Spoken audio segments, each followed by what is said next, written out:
on our. Okay. Hi, everybody. Welcome to Chicago IANDS. What a day. We're going to take a minute or two for a brief meditation, a chance to go within and connect spiritually. And if you have things on your lap or you're not in a comfortable position, you might want to get yourself that way. Let yourself begin to relax. You might let your eyes gently close if you want to, and let yourself go where you go when you go.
Wow.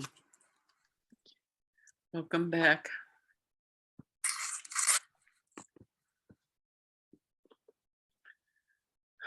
Wow. Okay, we have a couple of announcements to make. The first one is that May will be our 25th anniversary. I've been doing this almost every month since May 1998. And we've been very blessed. We've had wonderful, wonderful people. And we have about 80 videos online. And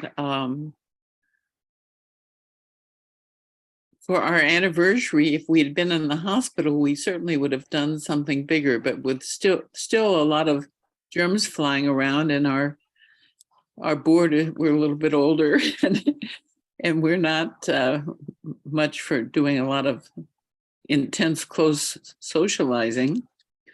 So we've been sitting around trying to figure out things that we could do to celebrate our anniversary. And one of the things we decided was that always when we met at the hospital, we had dinner at Ruby of Siam Thai restaurant in Skokie. And that provided a lot of socialization for a lot of people.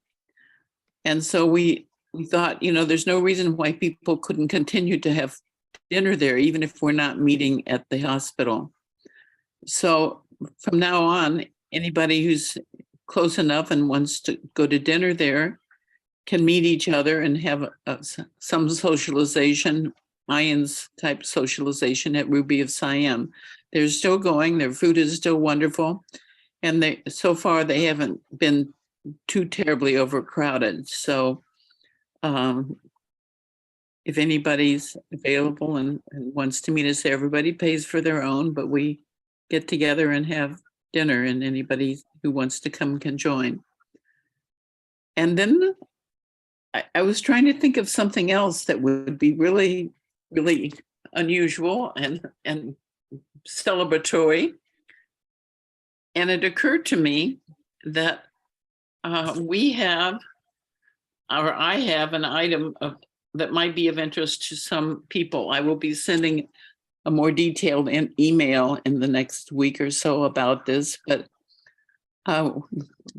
we talked about this on the board and decided it might be a good, fun thing to do.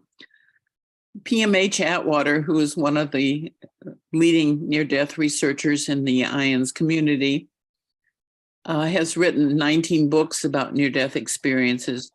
She's 85 now, and she's still going strong.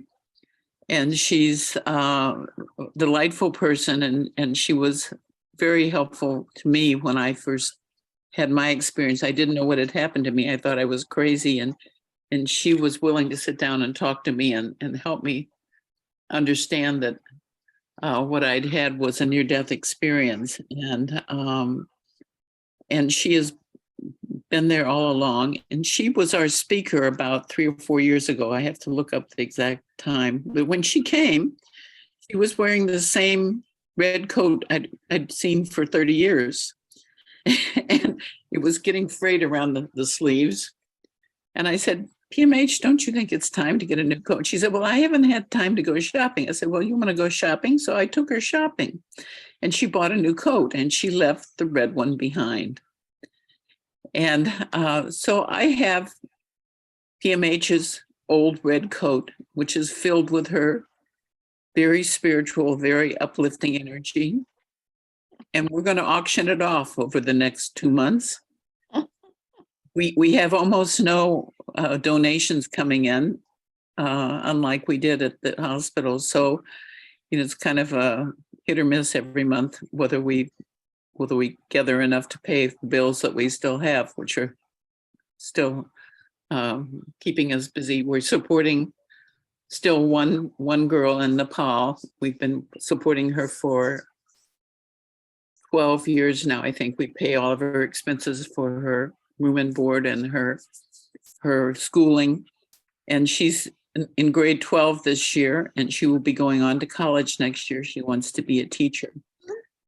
So we're paying that, and then we have costs for our emailing and our phone and all these other things that will still have to be paid.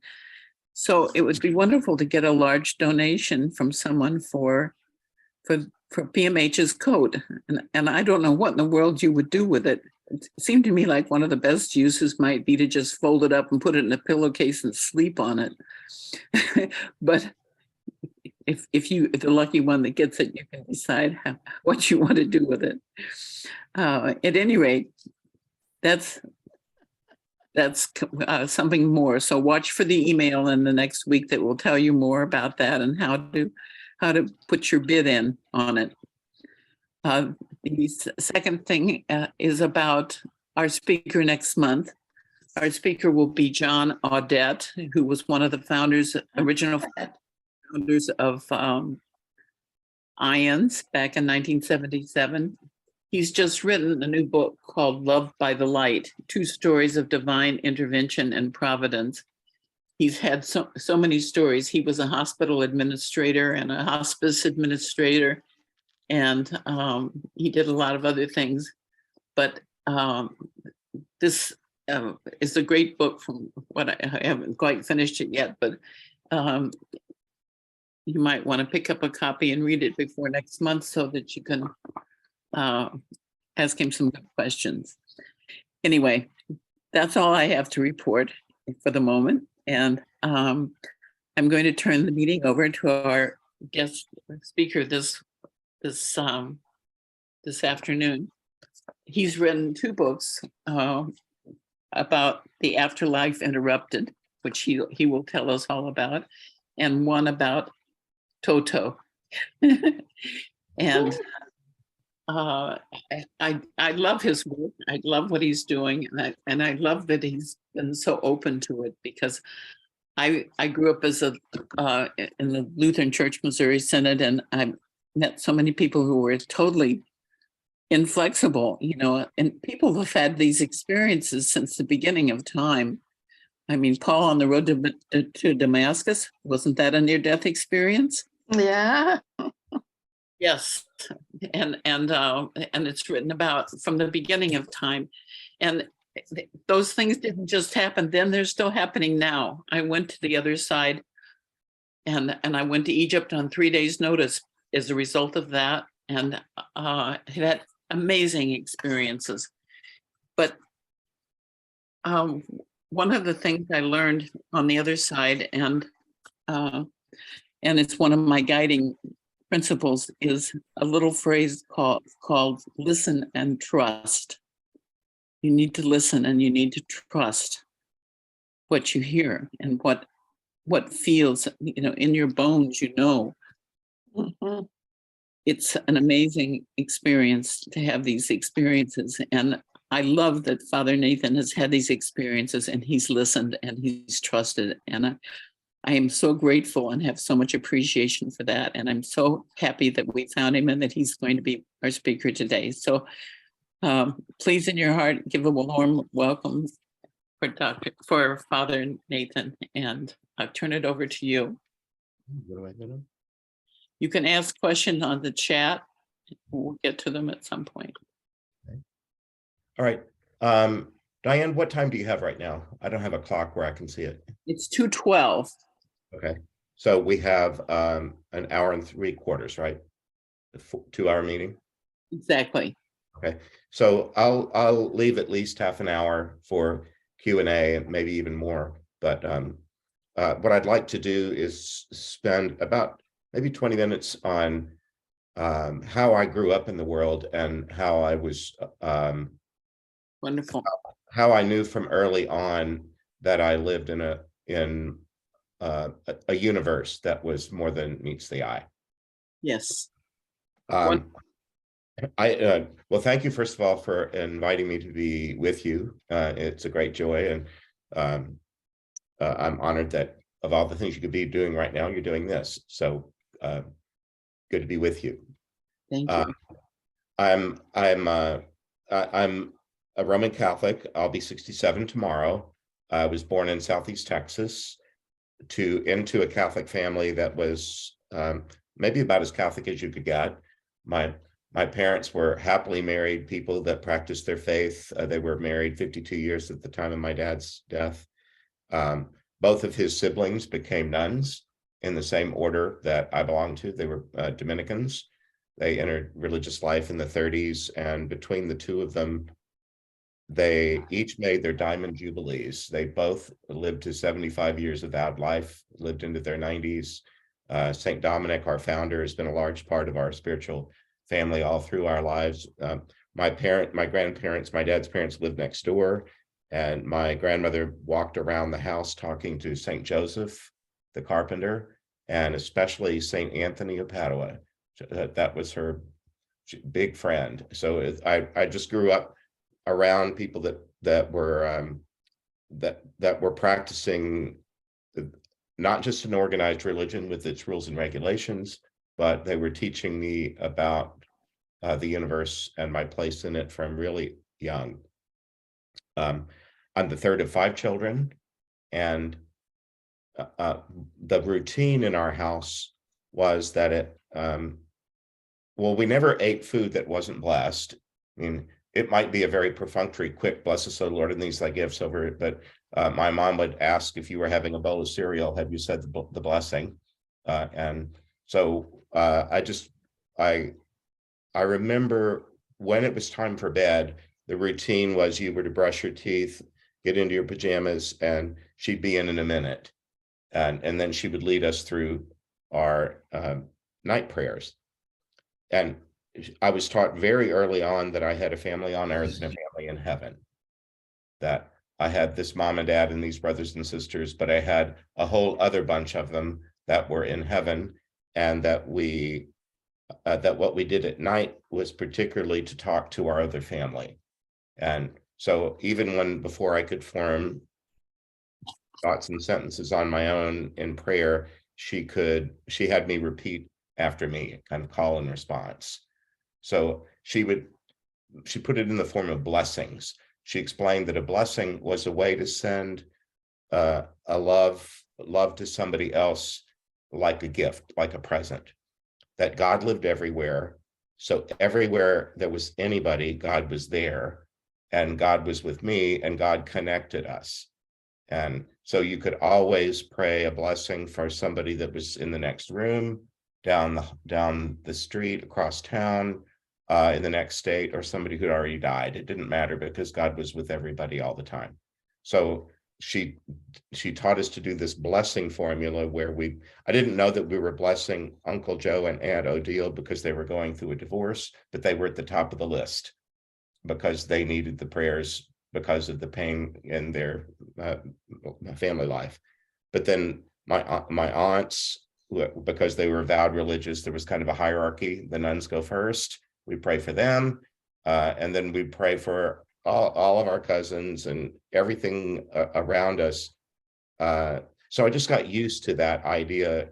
And then I teach this often enough, Catholic people, we start our prayers with the sign of the cross. You must have seen it before, even if you're not a Catholic or a Christian. We pray in the name of the Father and touch our forehead. So it's bringing mind, heart, and body into one act of prayer.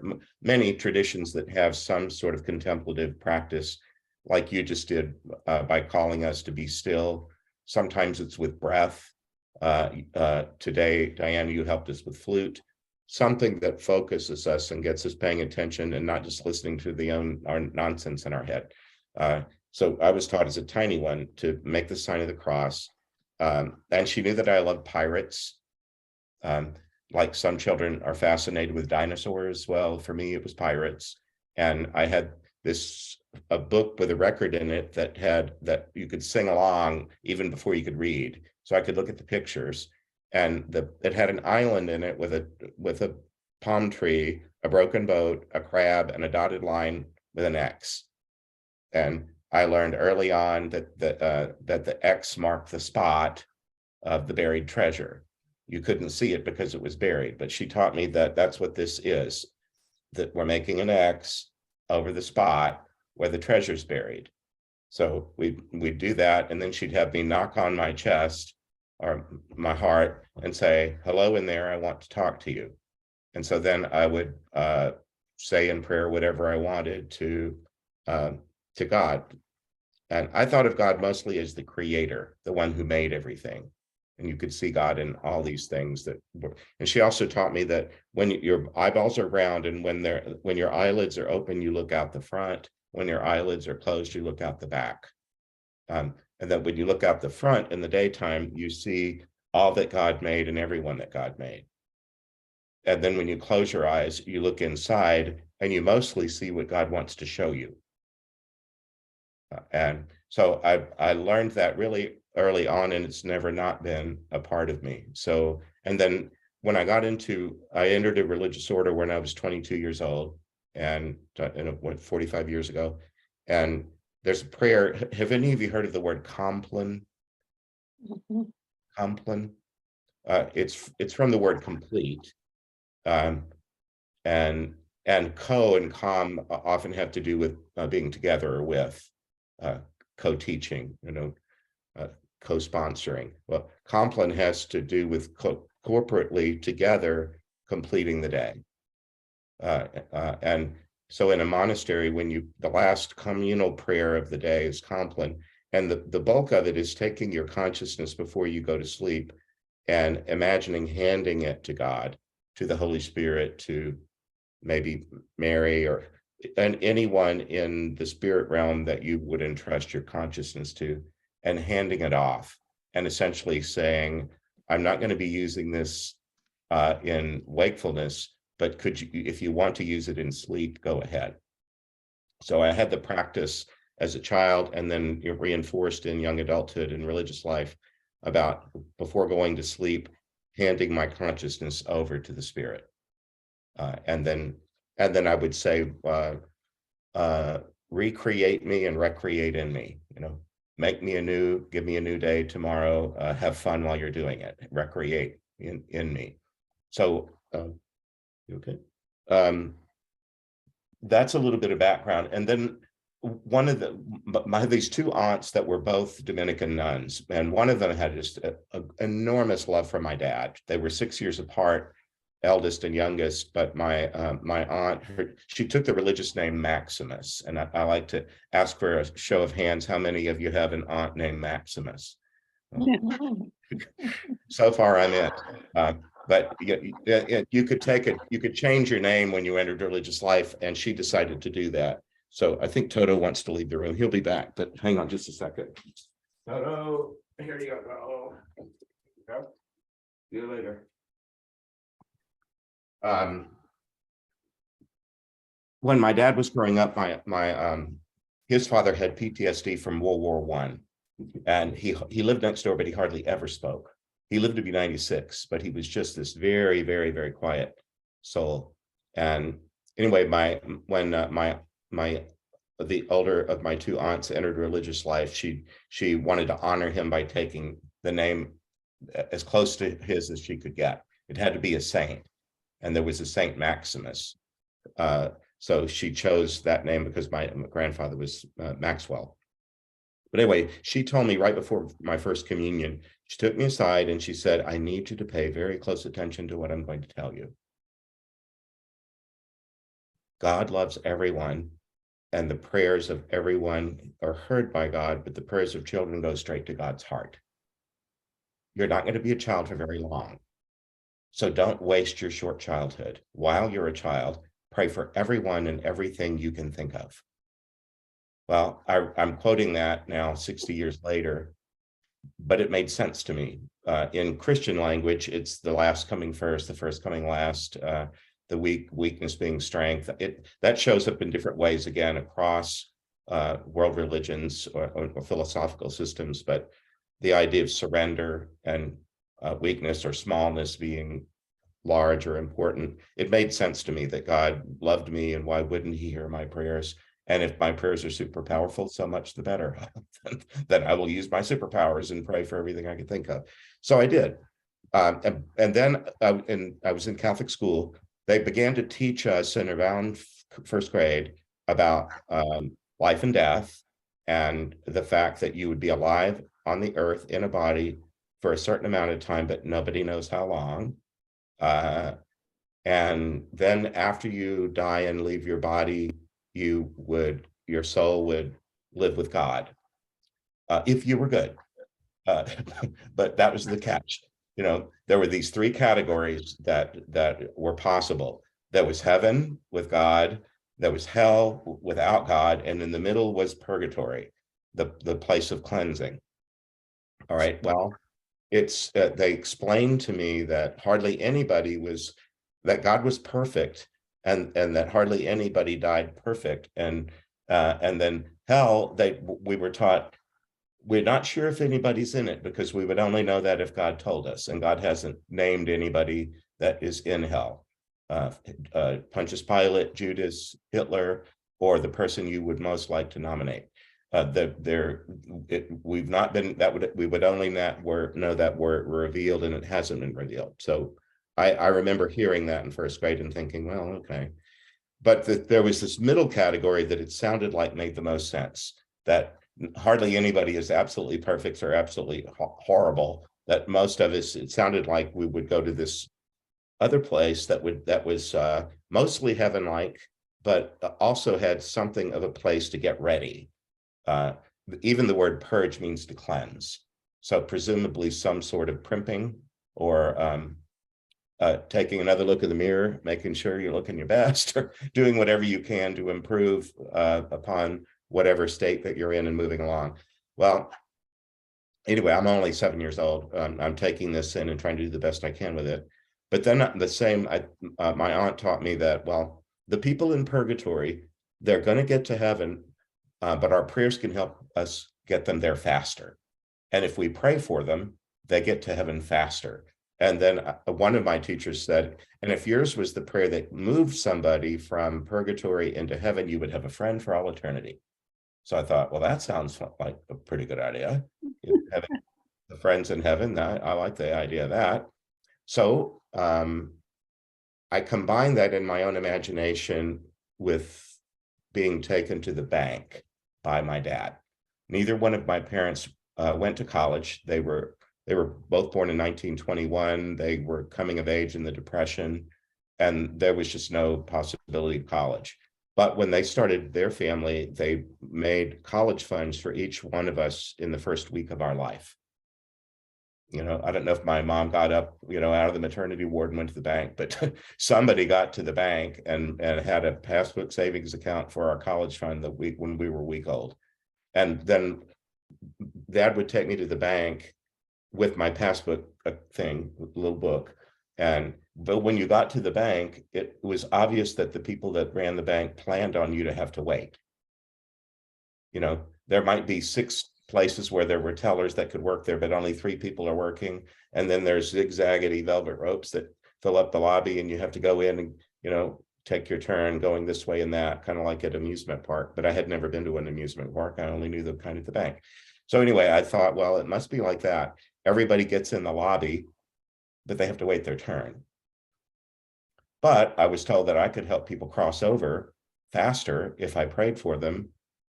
And then, so I thought, well, why wouldn't I pray for the one that needs one more prayer? Because somebody's all the way at the front, but it's not their turn yet. And so I would pray for whoever was one prayer away from heaven. And I would say, okay, whoever needs one more prayer to get into heaven, this one's for you. And then I would assume that the whole line moved up one, and that some poor guy just got in and saw that there's a great big line awaiting them. And I thought, nobody wants to see that. So I would imagine being at the door of the bank in purgatory and saying, oh, you're here, come right up here. And I would pray somebody to like cut in the line. So anyway, I'm this 7-year-old who's doing customer service in purgatory. But I was very dedicated to it, and I did it every night, and I fell asleep doing it. Yeah, I would pray for the ones in the middle, and then when I learned, when I could read a newspaper well enough to get the basic idea, we got a newspaper in the morning and one at night. There were 2 newspapers, but both of them had a page of people who had died. And in Southeast Texas in the 1960s, when I was growing up, nobody had a celebration of life in a park or their backyard. Any kind of funeral stuff was at a church. So I would look all the way to the bottom and see what church they went to. And if they were Catholic, I didn't pray for them, because I figured the Catholics believe in purgatory. They're already good. Somebody's going to pray for them in their family. But the most of our town was either Catholic or Baptist. And the Baptist I knew didn't believe there was a purgatory, so they wouldn't be praying for their souls in purgatory. So I would. So I just decided anybody that wasn't Roman Catholic, they would be on my list. So I would, before I went to bed, I'd check on the obituaries, and so I knew who to pray for. So I don't know why I was this child doing that all those many years ago, but I got busy doing it. And then somewhere along the line, life, I had all kind of other experiences, but I decided to stay Catholic. I went to a Protestant college, Trinity University in San Antonio, which is Presbyterian affiliated. There, I was mostly nurtured in my faith by people of other Christian denominations. I'd go to Mass because that's what Catholics do, but most of my faith life was lived with college friends and in a prayer group. Out of that, a lot of us were discerning careers in ministry. I discerned that I would try to do that and try to stay Catholic if I could. That worked out. I got ordained in the Order of Preachers, the Dominicans, and have been a campus minister most of my life at University of Arizona, where I'm now back again. I'm living on the campus in Tucson. I'm retired from that work, but I still assist. We're on the end of spring break right now, so it's been quiet, but by the time Monday rolls around, it'll come back to life. I worked at Arizona State in Tempe, Phoenix for 12 years, Stanford for 7, and University of California, Riverside for 5. Now I'm gonna take a breath and move and jump ahead to where did this business that is in my books start? So this would be a good break point for a comment or a question or anything before I go into that next chapter. Any question or comment to that point? Do you have any questions or comments at this point? If not, I'll just keep going. Looks like you're on. All righty. Well,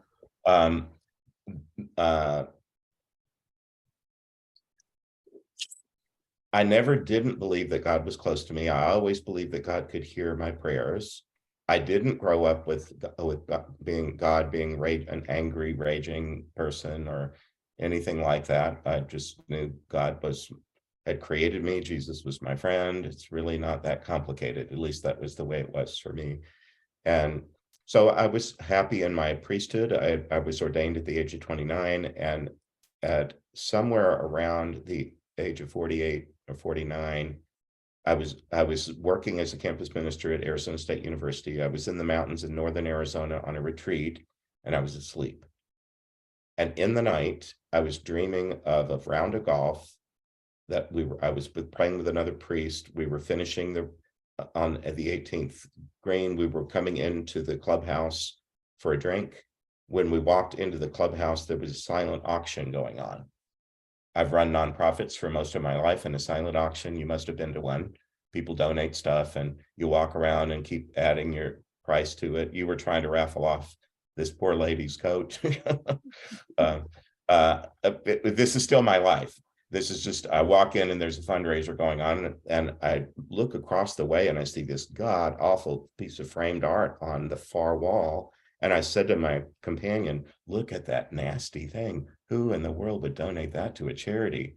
They ought to be ashamed. But I couldn't look away from it. It was so horrific. And I kept looking at it, and it was before we had televisions that were on the wall, but that's kind of what it was like.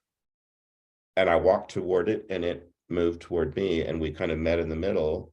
And then inside the picture frame, a video began of a young man on the radiator of a car from the late 50s. I would have been 4 years old in 1960, which is the year he died. But it was a car that I knew had fins and lots of chrome, the way they did in the late 50s and early 60s. My first car was an Olds Rocket 88 of 1958, and it was full of chrome and fins.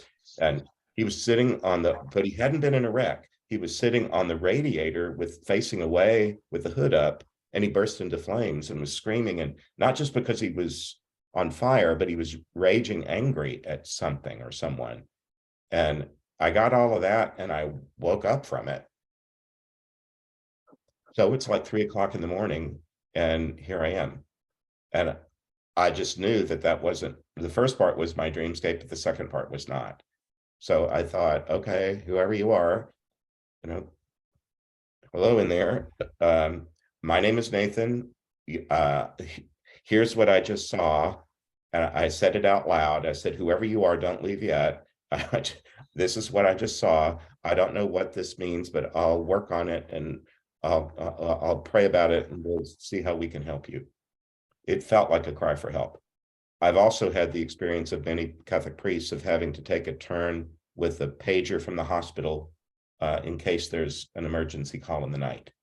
And so sometimes you're awakened from a deep sleep by somebody at a nurse's station saying there's been an accident, or a Catholic's requesting a priest right away, and you have to shake yourself awake and get the data of the room number and the patient's name, or whoever you're going to meet, and then get there as quick as you can. Well, I didn't have to leave the room, but it felt like somebody had just made an emergency contact.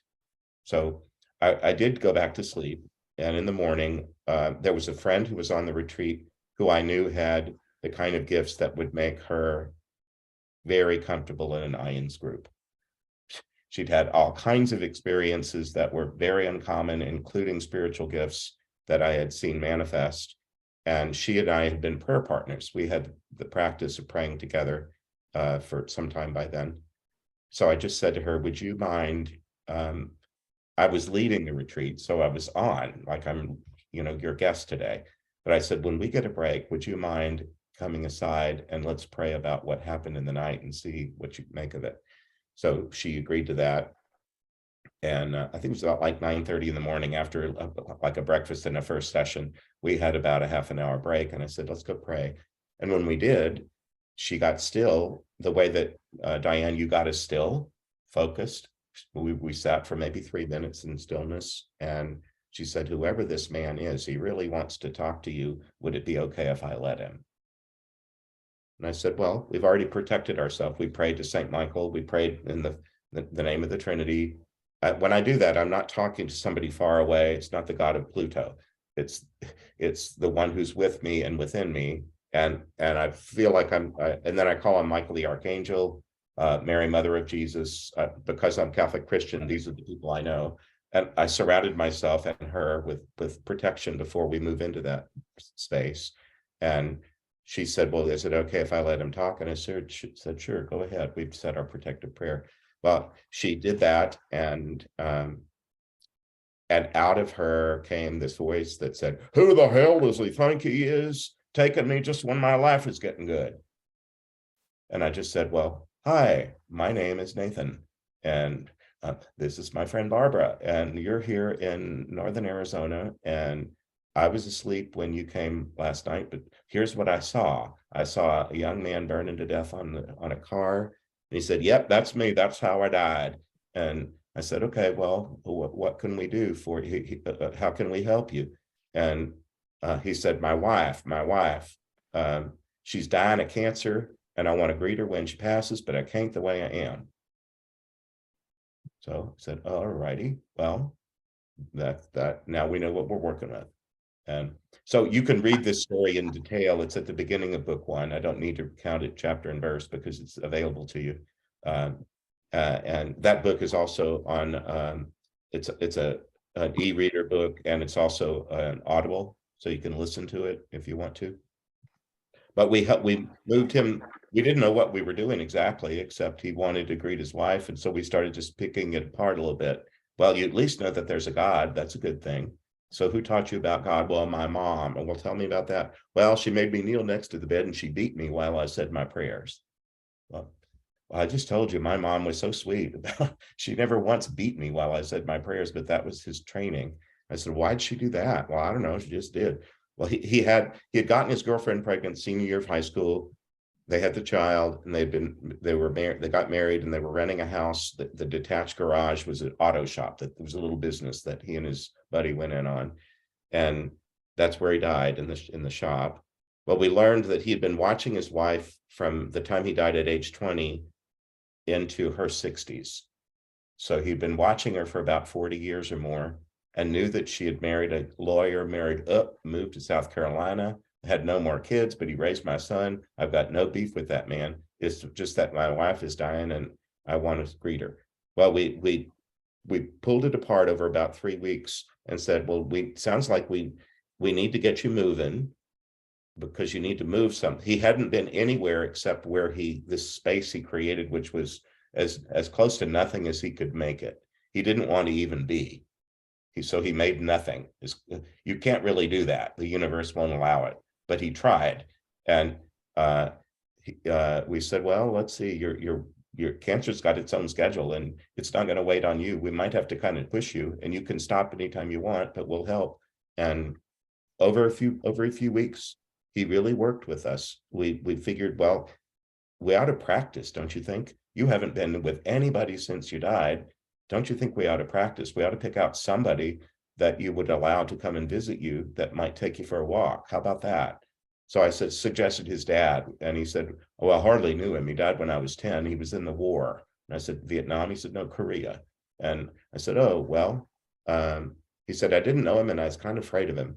I said, well, many of you that are counselors, when people go dark, you go light.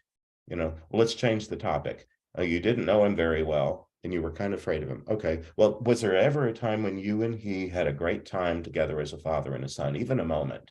And he thought about it and said, yeah, one time we went and looked at cars. So I said, well, what if I asked him to come near you, but not too near, and you could decide whether you feel like you're being tricked or whether it's really him. So do you think you're okay with that? Would we could? And he agreed. So I said, okay. Well, and I didn't make a big production of it. I just said quietly, God, the man's name was Ray. I said, Ray would like to see his dad. Is that possible? Could Ray's dad come? And within 10 seconds, Ray said, oh my God, look over there. And I said, well, I can't see what you're seeing. You're going to have to describe it. Well, it's my dad. Well, tell me about it. And he said, well, he's looking over at me, and he showed up when he was called. And I said, well, I think he wants to take you for a short walk just to stretch your legs. And he said, okay. Well, I said, are you sure you feel safe? Think of like Hansel and Gretel, where you can leave a trail, come back to where you're safe in case. And he did that. We met with him. Somebody's got their mic on, is making a little bit of noise. Yes. You have your mic on. Anyway, we left him at that. We came back several days later, and we were really busy people. And maybe you have your own spirit experiences. The fact that you have spiritual experiences doesn't mean the rest of your life goes away. You still have work to do and commitments to keep. So we kept meeting with him. We met with him over a 3-week period. I told him, I think the main thing that you seem to be, he said, I can't the way I am. And I said, I think I know what it is, and I don't think you're going to like it. And he said, what? And I said, well, it's just that every time you talk about your wife, you sound like a caveman. What I have in my mind is, I think if you had the chance, you'd grab her by the hair and drag her into your cave. You'll always talk about her like you're the only person that ought to be allowed to see her when she passes. Come on now. She's in her 60s. You were her only dead husband, and she only had one child, and it was yours. So I think you belong in the welcoming party, but do you have to be the whole thing? What about her parents? What about siblings? What about people that she hadn't even met yet before you died? She's going to be loved by more than one person. Just don't make it all about you. Could you imagine yourself being in a small group that was gentle and welcoming, and who she would be happy to see? Well, he grumbled about that some, but we said, well, you just hold that thought. We're not in charge of the afterlife. We're just kind of trying to help you and coach you a little bit. And anyway, we had to leave. We met one last time, and he said, we said, hey, Ray, how's it going? And he said, big news, my wife passed. And I said, well, well, that is big news. How did that go? And he said, well, it was very much like you said. I wasn't the only one, but there was a few of us. And she came toward us, and we greeted her. And I can feel his presence now. He said, you would have been proud of me. I was a perfect gentleman. And I said, well, I knew you could do it. All you needed to do is kind of calm down a little bit. And I said, well, I think that was our purpose. We were to help you. That's why you called on us. You wanted help greeting your wife, and you greeted your wife. So it sounds like, we're finished here, and you've got places to go and things to do, people to see. We're probably finished here. And he said, yes, sir, I think we are. And I said, okay, well, before you go, now that you know how to watch people and you know how to welcome people, I wonder if you'd mind watching me until it's my turn. And when it is my turn, would you mind being in the welcoming party to greet me? And he said, why, sir, I would be most honored. Just look for the perfect gentleman. So his chapter is called Ray, the Perfect Gentleman. That's the beginning of book 1, because it explains how all this got started. And then every week after that, somebody else came. And that was 27 years ago. So every week, or sometimes sometimes there's a little bit of a hiatus. Sometimes there's 3 in the same night, but they keep coming. I just did 2 of those yesterday.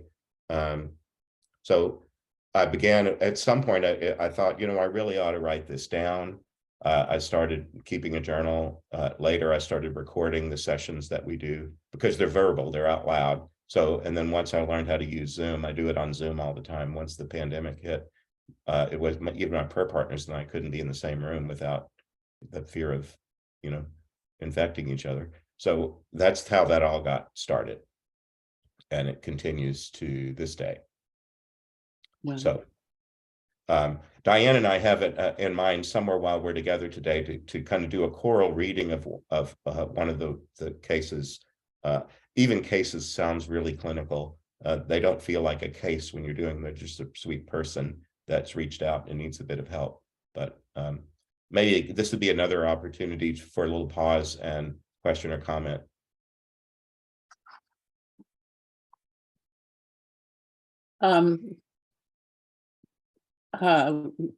Libby asks, wait a minute. My computer is doing something funny here. Libby said, whose body do your visitors use when they come to you? That's a good question, Libby. At first, it was the friend that I mentioned in the story of Ray. I knew that she had the capacity to allow a person to speak using her voice. That's commonly called channeling. I don't allow that word to be used of me because of my being a Catholic priest. It's a word that upsets people. It's kind of radioactive. So I know plenty of people who do that or who are mediums, and I don't think there's anything inherently wrong with either of those words, but I don't get to change the whole world. I can't make everybody change their mind about things. So I believe that this gift is a prophetic gift.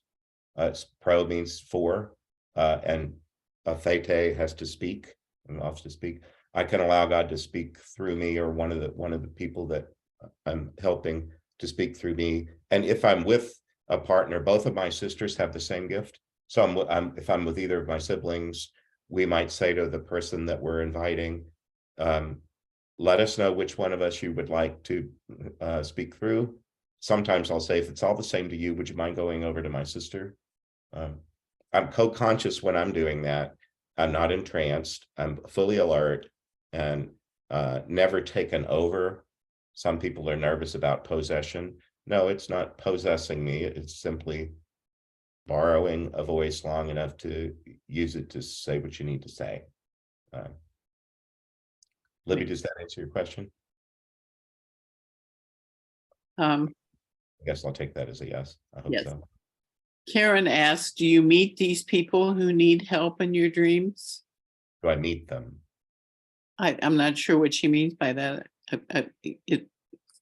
Can she unmute? And Yeah. Hi, this is Karen. hi, Karen. Hi. In the beginning, you said you met that first gentleman in your dream. You had that dream of the accident, correct? Yeah, but he died when I was 4, so I did not. Oh, I see. So, but Right. now working with your sisters, whoever, you actually hear the person, or the person speaks through somebody. Yes, correct? Correct. Okay, so do you set aside a time to have this happen, or? Great point. Yes, it's an Okay. appointment, like other things. Okay. Okay. Yeah. All right. And sometimes I end up coaching people. Lots of people have spirit visitors of one kind or another, but they show up while they're driving, or they're cooking dinner, or in the bedroom. And not everybody wants visitors in their bedroom. Apparently, Diane is okay with Jesus and Elijah having a visit in her bedroom. Not everybody wants unexpected visitors in the bedroom, the bathroom, or behind the wheel of the car while you're doing dinner. You can say to them, I'm available at these hours. Okay. And I'm sure you'll go on, but is it always somebody that needs help, like that first guy? It's somebody that needs help. Yes. The spiritual being needs help. Correct. Okay. And yeah, but there's probably various problems they have that they need help with, correct? Or is it always just getting in touch with somebody on earth? It's not, I don't do message mediumship, Okay. I won't help you talk to your deceased loved one or whatnot. There are people that do that, but I'm trying to stay a Catholic priest in good standing and not be a former Catholic priest. Yeah, you're doing a good job. I'm a Catholic. I can imagine what you have to deal with. It's okay. We all have some parameters within which we live. Any of you who are married, that brings with it a whole host of things. Yeah. Having kids or pets or coworkers or whatnot, all of us have some limits within which we live in order to get along. So no, I don't do, I just stay in my lane and do this one thing, and I'm kept busy at it. So I don't really need to look up for other things to do. There's enough. Sure. So in the spiritual world, they know that if they need you, you're there. In other words, you're probably busy because one spirit tells the other, possibly, or they know you exist. Exactly. What I call God, spirit, whatever language you use, knows all of us and knows us through and through. That's my read on things. And in the Christian scriptures, Jesus says, every hair on your head has been counted. And the prophet Isaiah from the Jewish tradition, it's I knit you together in your mother's womb, like every stitch is. So however, whatever, I think most world religious systems would have some way of saying essentially the same thing, that we're very well known, very specifically known. And one thing I've found, for example, is the Holy Spirit will ease up on me if it knows that I'm in a busy season. Oh. I'm in one right now. Lent for a Catholic priest is busy, for especially somebody that does speaking engagements. I go in and do some special thing. So I'm busier than normal right now. So the Spirit has kind of eased up, and I don't have a bunch of people showing up in the night just right now. But when I get to a happy place, I'm happy already, but when I get to a little more leisure, they'll start coming at a quicker pace again. It's just the way it works. And I'm happy with that, just fine. Wow. And do you speak out loud to them, or how do you communicate back? Or is it all mental telepathy? It's verbal, which is what I use an app on my phone, on my iPhone, that records. And as soon as I'm finished, I just hit transcribe. And I use the artificial intelligence transcribe service that turns it into a Word document almost immediately. So I get the whole conversation on paper in a Word document in about 2 minutes. And then I sit with it. Have you ever, Karen, have you ever seen your speech in writing? Yeah. You just said, often. You just said, yeah. Well, that's what it's going to be on the page. Okay. So when you see that in writing, it's kind of annoying to read after a while. So I go back to the transcript and just clean up a little bit of it, or the incomplete sentences and stuff like that. But then that goes into a file, and then some of them become a book. I see. But the spirit that you're counseling, they get it right away, correct?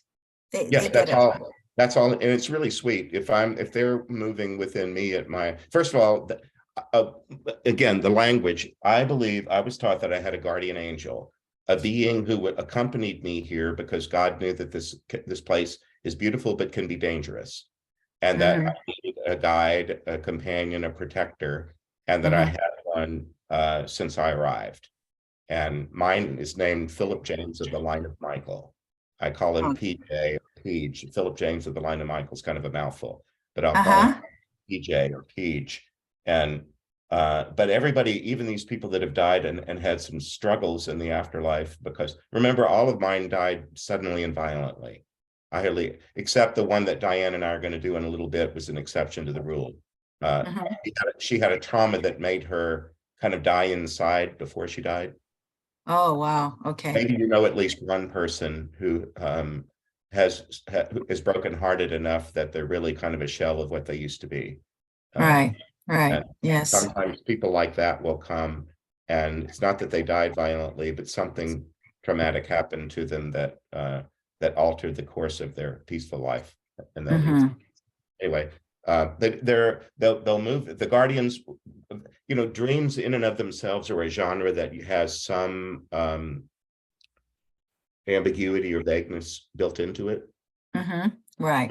Dreamscapes just have that about them. You might be able to figure out pieces of them pretty clearly, but then there might be subtleties. So, for example, I might have somebody that died in an automobile accident who showed me that they were behind the wheel, but they didn't let me know whether they were male or female. In the way they told the story, it just didn't come up.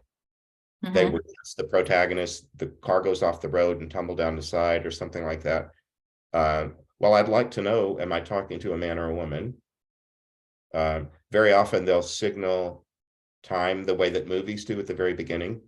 In the first 2 minutes of the movie, the person that designed the scene might have automobiles, fashion,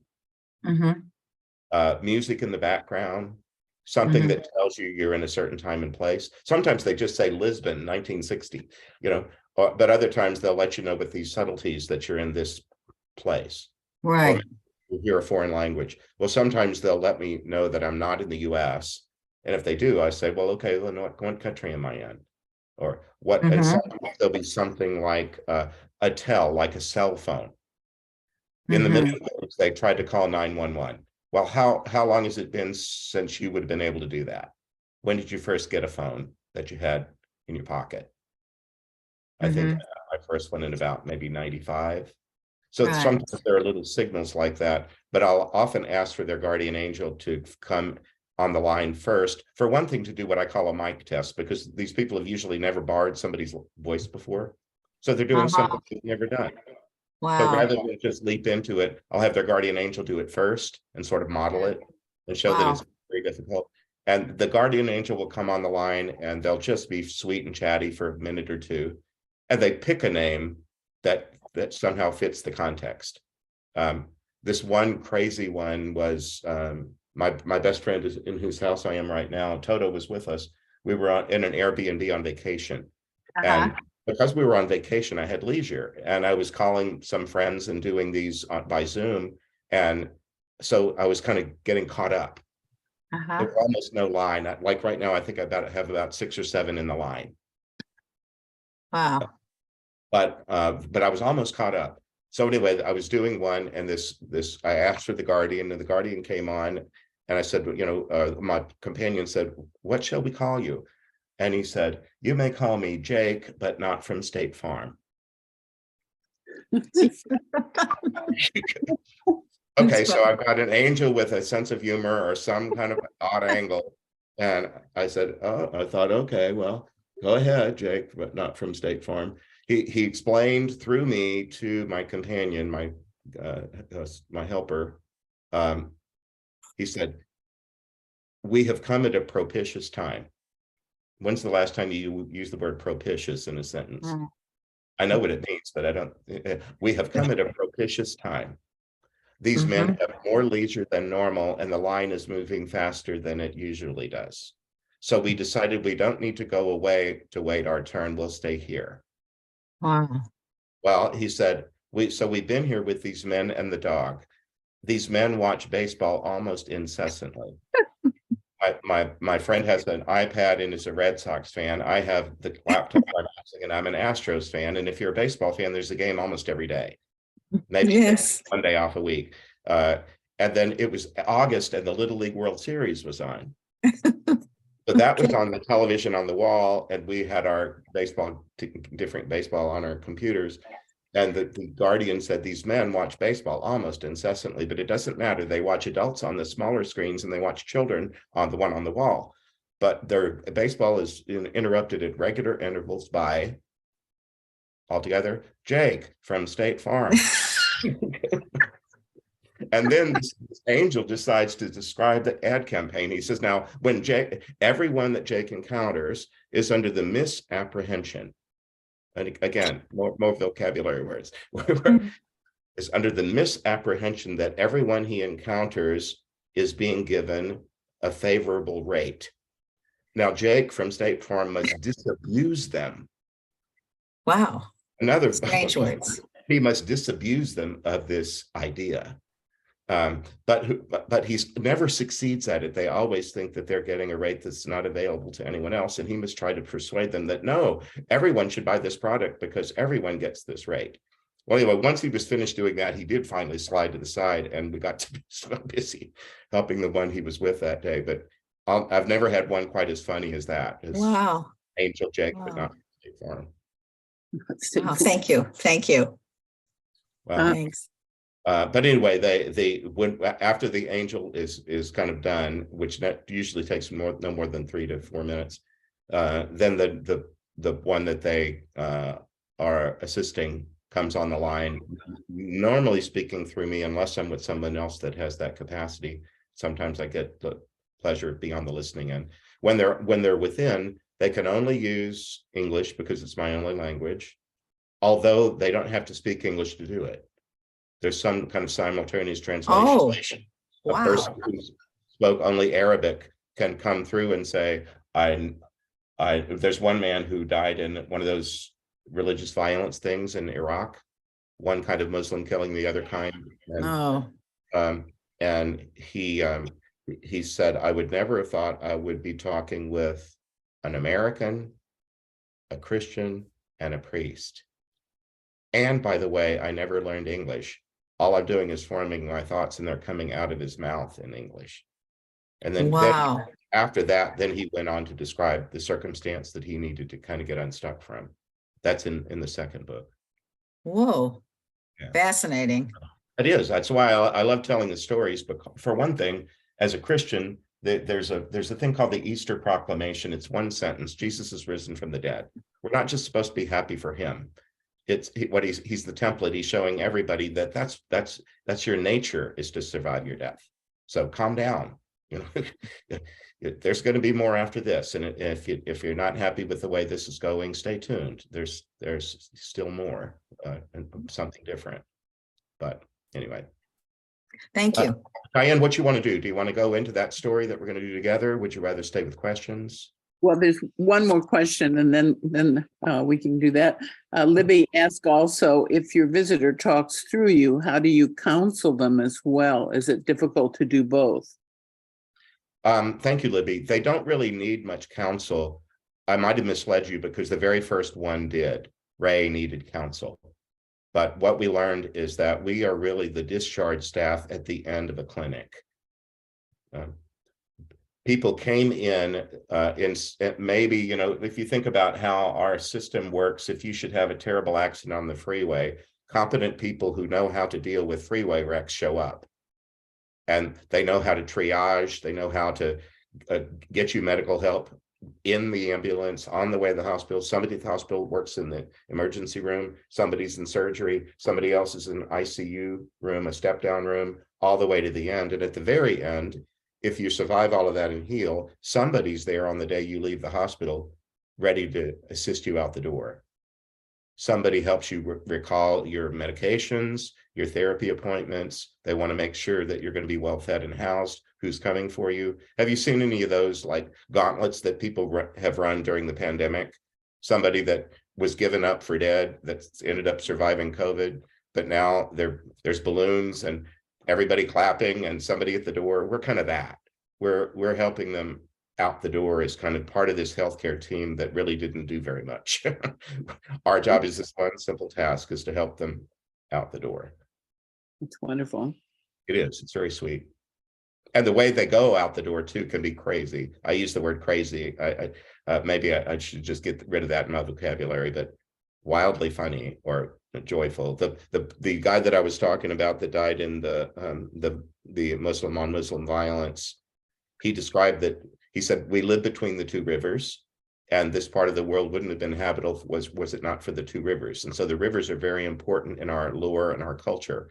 Most of us have memories of going to the river for picnics or occasions, festivals. And he said, there's festivals all year long about the growing season, the planting season, or the harvest of this or that. There's these river festivals all the time, and they often involve lit, decorated barges. So anything that floats, some sort of raft you might make in your backyard, but you festoon it with crepe paper and torches or something, and you get in the, like those parades where kids can decorate their bike and ride down the street. He was describing something like that was on the rivers. And when it was time to cross, his parents came with a decorated barge for him to get on. Wow. So that's the way he crossed. Other people go in a hot air balloon. Oftentimes they just go for a walk, but sometimes it's convertibles, or motorcycles. It's just whatever would be really fun for this person if they want to do it in fun. Other times they don't. They just calmly walk away and kind of wave at us over their shoulder. Wow. Wow.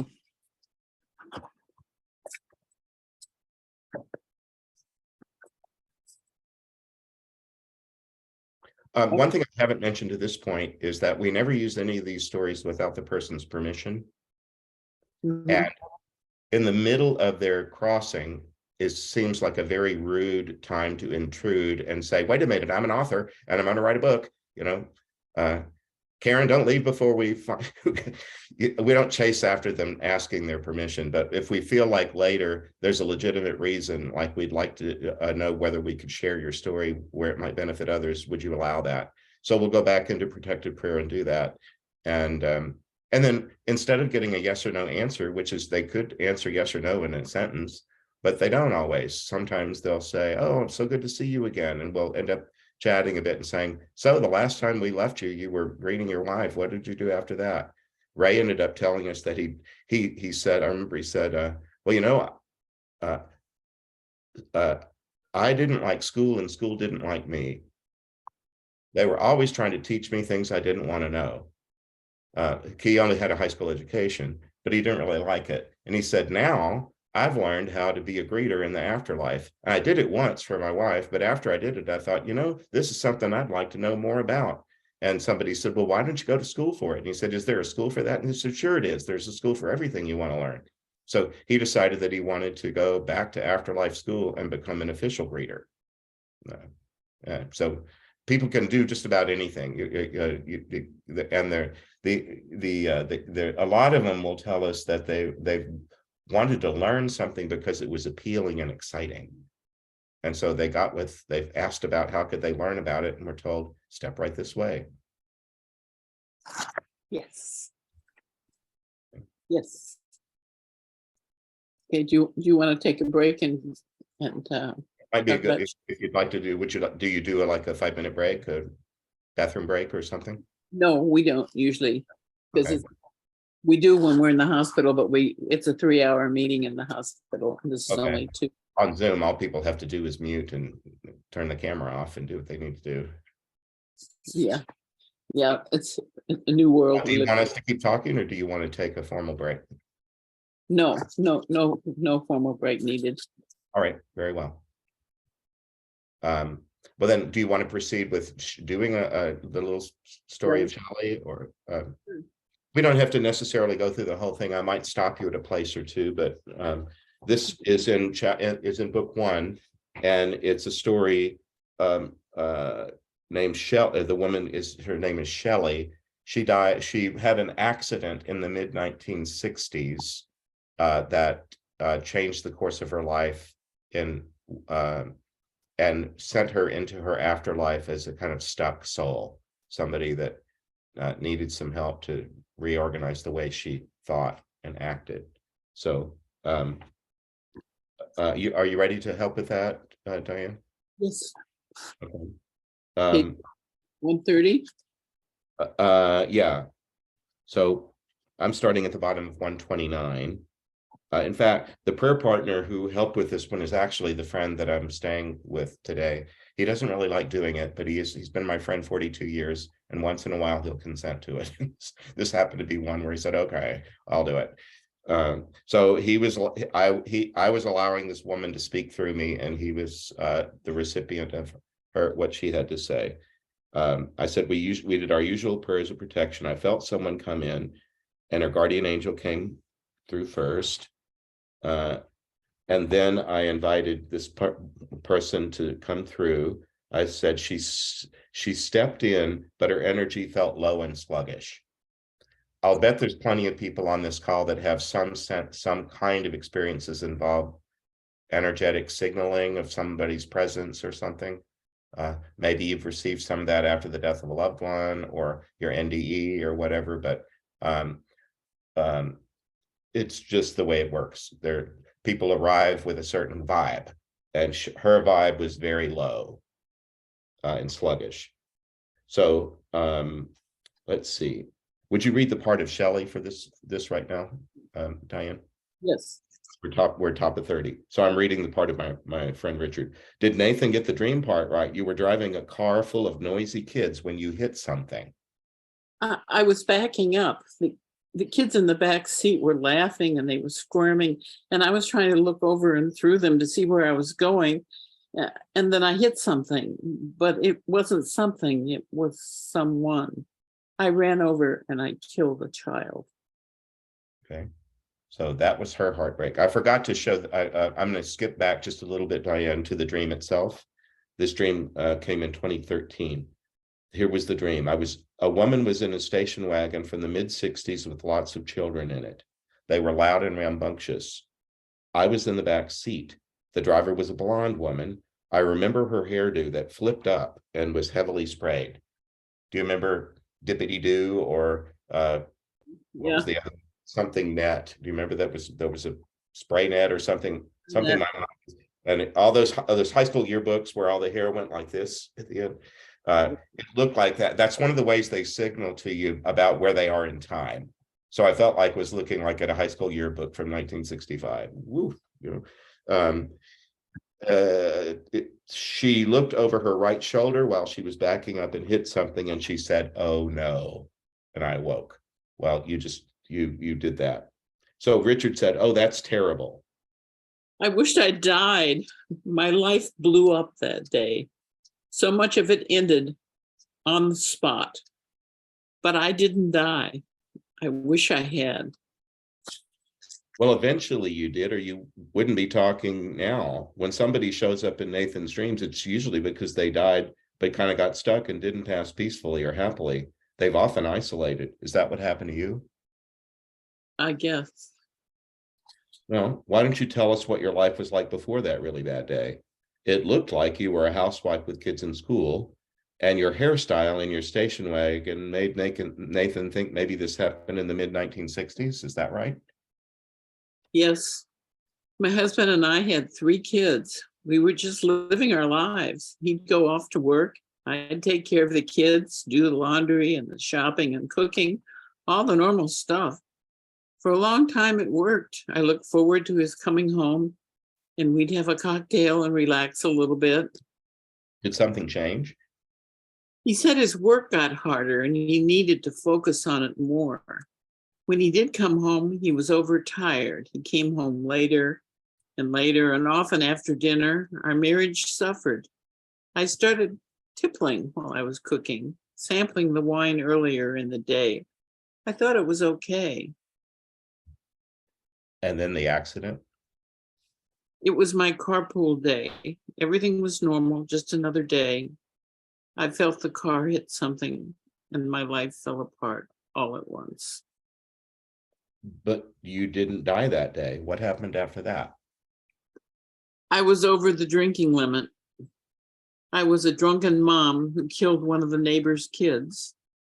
Everybody hated me. They arrested me on the spot. I never stepped foot in my own house again. I was found guilty and sentenced to 19 years in prison. My husband divorced me and remarried. The new wife raised our kids. I lost everything. I can feel her presence here. Well, that shouldn't surprise you. Huh? I can feel it too. But still, you hadn't died. What happened after that? I just passed the time in prison. Everyone I'd known was mad at me. They probably tried to not even think about me. Did anyone stay in touch or come to visit you? Only my mom, which was strange because I never thought she even liked me. We'd never gotten along that well. We may have been too much alike. My sisters had done better in life, but you have to give Mom credit. She was very faithful in visiting me. She didn't act like she was ashamed of me. Did you serve your full sentence? More or less. I got along and I didn't cause trouble because usually that means you can get a little time off for good behavior from your sentence. Were you released? Yeah, I was released, but it was impossible for me to go back to where I'd come from. They wouldn't have me. So I moved to another town where nobody knew me. Nobody knew my story. I got a job as a hotel maid. And one day I was flipping a mattress when I felt my back go out. It was ruined. I couldn't work anymore and went on permanent disability. And then my mom died. I was all alone in the world. So what did you do? I had a little place, a second floor apartment that looked out over an asphalt parking lot. Mostly I just stared out the window and smoked. I paid a neighbor lady to grocery shop for me every week just to pick up a few things. I didn't even let her in. She just knocked and set the bag outside the door. Is that where you died? No, I got sick and I had to go to a nursing home. Nobody knew I was there. That's where I died. what happened after that? You mean after I died? Yeah. I ended up here. And where is here? I don't know. It's just someplace or no place. Is anyone with you? Just that one that talked first a while ago. He just sits in the corner and leaves me alone. That's the guardian angel. I didn't put that in this story, but well, don't you suppose that if he were really leaving you alone, he wouldn't be there with you at all? I don't know. Well, it kind of sounds like you found yourself in another cell, like in a prison or like that sad apartment. I guess. Well, our job is to help people go from being all alone after they die to being with at least one other person. Think about it. When you were all alone after the accident, all those years in a prison cell, who came to visit? Only my mom. Well, your mom proved that she wasn't afraid or ashamed to join you in a prison. Surely she'd be willing to come and be with you in the place or the no place you are now, don't you think? I suppose so. Well, would it be okay with you if we asked her to come and be with you? Is that all it takes? Usually, you just have to give the okay, Okay then. Okay. right?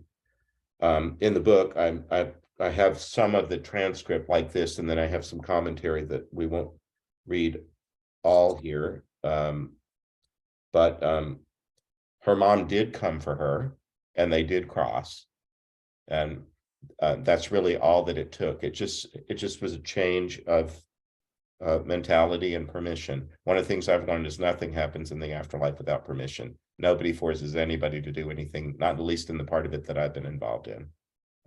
Everybody's, there's no coercion, there's no judging, there's no teasing, there's no suggestion that you're stupid or should have been made more progress by now or any such thing. You move at your pace. And anyway, she did allow that. And what she had never done to this point is give us her name. You know, usually when you start a conversation, that's one of the first things you do, but not always. And these people are skittish because they've been traumatized and they're not quite sure what this thing is they're doing sometimes. And she just never had given us a name. And I just called her the tippler because that word just stood out to me. When's the last time you used that word in a sentence? So I just called her the tippler, whoever she was, without any disrespect. She's just the person who was the tippler. And anyway, we decided, I just thought that when it was time to write the book, I had a lot of stories to choose from, but I was asking the Holy Spirit, which ones would be really helpful to a reader beyond idle curiosity? Which ones might help somebody live a happier, more peaceful life? Or to think better of someone. Sometimes people, when they're grieving, project about how awful it must be for the deceased. They must be in torture, or they must be all alone, or something like that. Well, anyway, we decided that we wanted to use her story if she would give us permission. So we went back and asked. So I said this. We asked briefly to speak to her. She moved in order to borrow my voice, and I said, she feels so different from the way I remember her. She feels a lot lighter somehow. And this time she was more talkative too. Her replies weren't as blunt as before. And by the way, Diane, do you have any theater experience? No. Well, you're bringing her through just so authentically. It's really lovely. I feel her in me. And I'm not surprised. It's the way it works. Well, her replies weren't as blunt as before. In fact, what follows wasn't really a back and forth conversation. Once Shelley started talking, she was sort of on a roll. So most of the rest of this is you. Are you ready? On 133. I want to explain why I'm different. Once upon a time, I was a beautiful young woman with a husband, children, and a lovely home. It's true, I began to drink before dinner. That began the whole descent. Death didn't change that. I was operating at such a low level. If anyone came for me then, I didn't want to go with them. In a book, that's a sad chapter. I think people would like to be able to say she's in a better place. They think they only have heaven, hell, and purgatory to choose from. I don't know that I ever made a choice. I just slid into death. The day I backed over a child was a tragic day. But my decline started before with my marriage and drinking, punctuated by a tragic event. I'm being told that the day I showed Nathan my sad little movie, I was already in an ascent. I didn't know that. That day was an important milestone for me.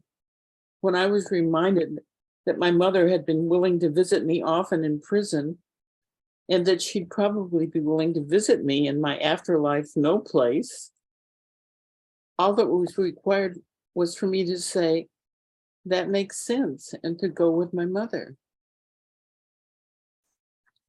With my mother growing up, I didn't want to have that kind of a close mother-daughter relationship. But by the time she came for me, she was brighter and freer, happier, a peaceful version of herself. She led me out and came to some place sort of like a spa. They did something good for me. They sized me up and put me in a place where people attended to me, kind of like in My Fair Lady. I was a diamond in the rough, who needed tending to. I liked that. I didn't mind being queen for a day. I was pampered into a clean, peaceful, happy version of myself. Eventually, I got dressed and was ready to rejoin things. So there's your happy ending. I am rested and happy, and remember that I have a life not attached to that sad, awful story. I haven't met the child. That's still unfinished business. It's not timely yet. They haven't put me in charge of my own schedule, but it's not like life in prison. They want what's best for me. I never told you my name, and I know you feel bad about calling me just the tippler. You can call me Shelley. Who used to tipple. I will be interested in your book and praying for you. And with that, Shelley was gone.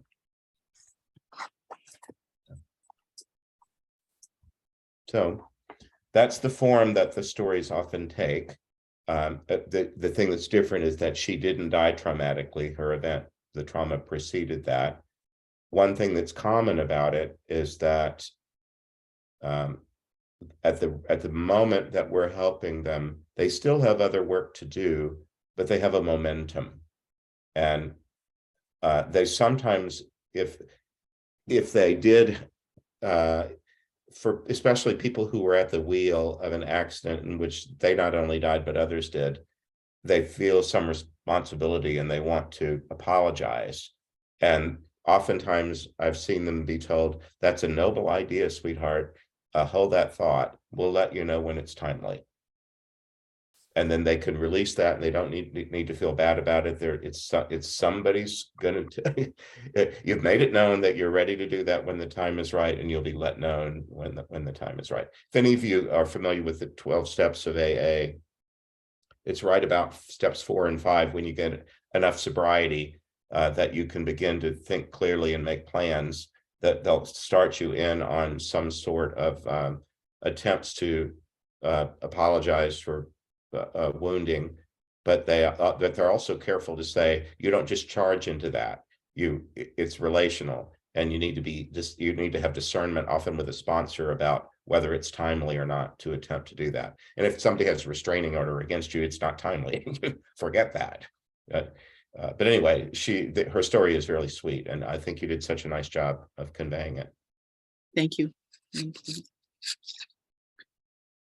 Thank you. I hope I hope you educate the world. Well, you're helping one IANDS meeting at a time. That's my mission. Any question or comment on that it comes out of that story? There's a number of additional questions on the chat.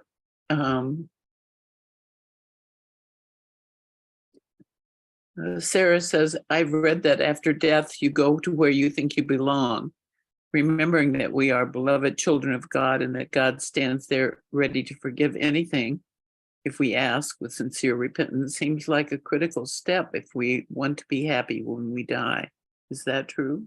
Absolutely. If you're asking me, but she's asking the group, but the content of our imaginations is just so critical about everything. I'm trained in Aristotle and Thomas Aquinas, and they both agree that nothing can come to be actually until it exists imaginally. I'm looking at the still photo of a new architect friend. Do you want to unmute for a second? Who? On your screen, your Mo Ma. Yeah. Hi, Father. Yes, I'm here. Hi, it's good to be with you. Isn't that what you do for a living? Imagine buildings that don't exist yet?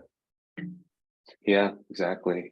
I have to conceptualize the possibilities of a future that yet haven't materialized. Yes. And then once you have the first idea, a draft of it, don't you have to refine it some? Yes, usually in a community Yes, setting. in isolation, yeah. Correct. Yep. No, I mean, usually architecture is more like a vessel, like a bowl, and then life is kind of like the food that kind of happens in it. So you can have to understand what the community wants to sort of have as an experience, kind of like the feast of life, and I have to design the bowl around it. Okay. And then you move through steps of maybe budgeting materials and thinking of timelines. I watch a lot of those home improvement shows where the countertop guy didn't show up and it's ruining everything because we were going to do the floor today and all that sequencing that needs to happen, all that planning. But to me, what I've seen with these folk in the afterlife that need some help is that sometimes the project of their movement out of body and onto a happy afterlife got short-circuited somehow because of something in imagination. They couldn't imagine themselves being worthy, or they first have to feel like they need to apologize to the whole universe. Or this one lady in book 1 died with small children still in her home, and she thought her whole existence was to get these children raised to adulthood. And then she died abruptly. And then she thought, what the hell? I was doing what I thought I was supposed to be doing, and my whole reason for being is ripped right out from under me. And then people in the afterlife were telling her, well, we'll help you create a new reason for being, a new life's mission. And she said, I don't want a new life's mission. I just had the one taken from me. The one that I had already agreed to was ripped away from me. Why do I want a new one? And so for a while, she just had to get over her anger. You can't force somebody to sit down and design a building today if they don't want to. And she didn't quite want to, but she was with us. And so we said, you know what? People don't even not even allowed in this line until they're at least they're at least barely ready. So you can go to the back of the line if you want. You don't have to finish this today, but you might be more ready than you thought. And then she said, and I said, you could find out how to continue to be active in your children's lives from your own vantage point. Certainly it's different, but does it have to be a complete disconnect? Do parents that die who have small children, do they completely, fly to the other end of the universe and forget about the kids? I said, there's probably a moderation, some way in which you can kind of contribute. And she said, how would I do that? And I said, now you're thinking. now you're asking the question. You're just asking the right question of the wrong person, because I don't know. But if you turn to your guardian and say, who could tell me how to do that, you'll be shown exactly where to go to get the information you need. So she just needed her imagination to shift a little bit. And that happens in before the grave and after. Sometimes we can get ourselves painted into a corner by the way we think of a thing. And we can feel that we're utterly optionless because we've just by fiat decided that that's the way it is. I'm the king of my imagination and I say so. It must be this way, and it can be no other way. And if we are and sometimes pain will cause us to do that. It's not just obstinacy. Sometimes it's just heartbreak. We can't imagine another way. And I try to coach people, if they'll let me, that I know you're heartbroken, but don't let your emotions be the boss of you. They're part of you, but they're not the whole of you. And just because you're heartbroken doesn't mean that your heartbreak gets to call all the shots. Susan has a question. Does conversation about reincarnation or any topics arise that don't fit in with the beliefs of your church? Thank you for the question. Reincarnation has not come up, but remember, I've not been given a guided tour of the afterlife. I'm really just staying in this one spot. Again, if you go back to the metaphor of a medical center, I don't know how to do the MRI machine. I wouldn't know what to do in the ambulance. It's not my job. I'm just in this one spot doing the thing that apparently I've been given the gifts necessary to do. And I do help them move on to a next plane. But as to now, it hasn't involved someone saying, oh, thank God you came along, because after we did this afterlife thing that you do, I reincarnated and became this other person somewhere. That has not happened. That doesn't mean it couldn't. But I just try to, my training is sociology, my undergraduate, which is a social science. And in the social sciences, the training is that you create some sort of construct where you observe behavior. You observe the behavior, maybe you make some sort of metrics about it.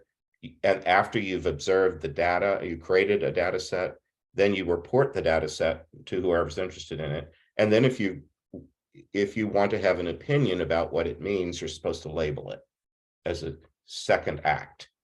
Collect the data and only secondarily have a comment about it. Well, what I've pretty much tried to do by recording these sessions and largely putting them in a book is to allow the reader to come to their own conclusions. But the short answer to your question is no, I haven't seen anybody that says, oh, thank God you got me unstuck, because that enabled me to go back and reincarnate.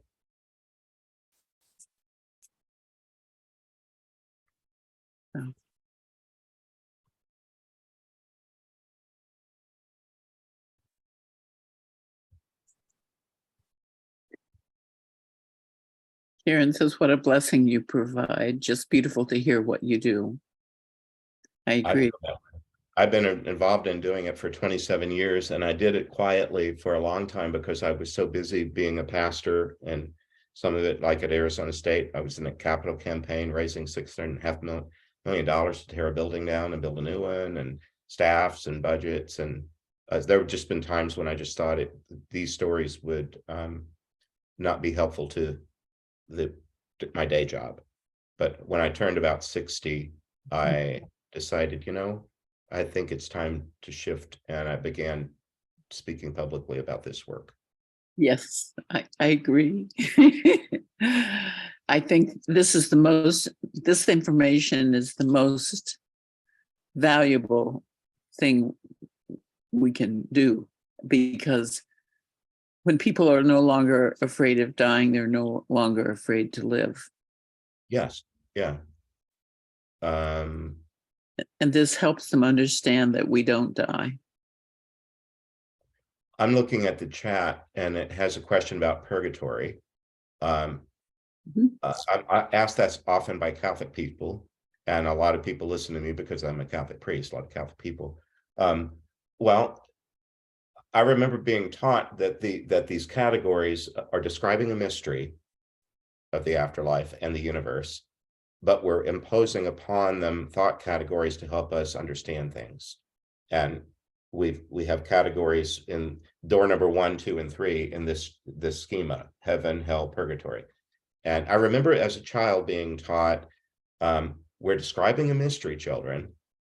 So we have to remember that while we're describing a mystery, it's still a mystery.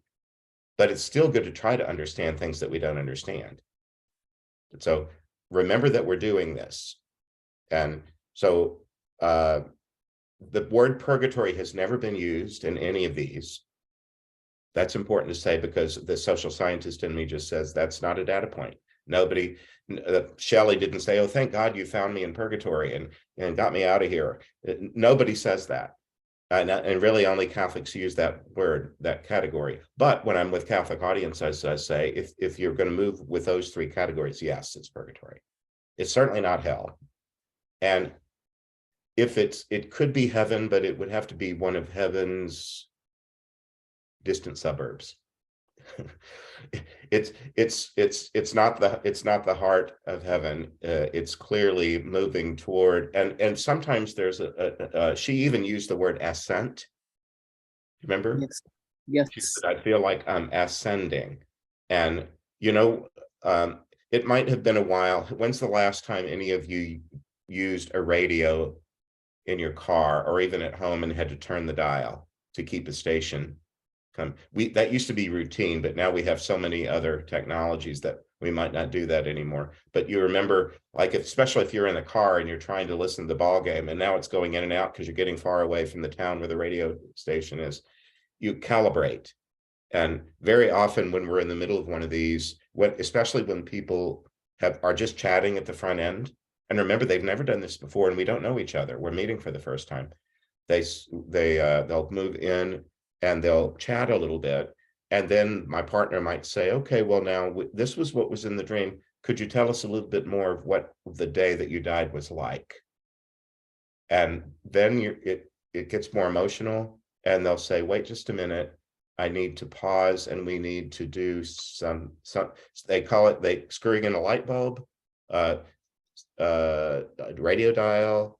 One guy told me, your consciousness looks like a stock market curve. It's going up and down.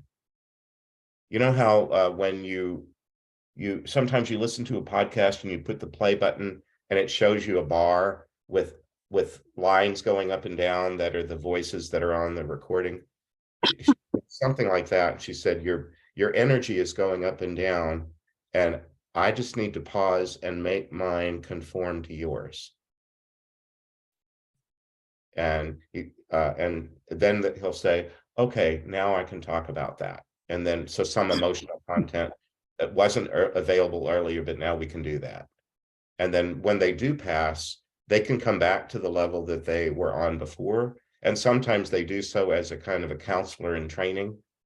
You know, if you go to summer camps or stuff, and when you were 14, they made you a junior counselor or something like that. Sometimes they're not all the way finished with what they're doing, but they're good enough that they can turn around and help somebody else, even before they leave this level.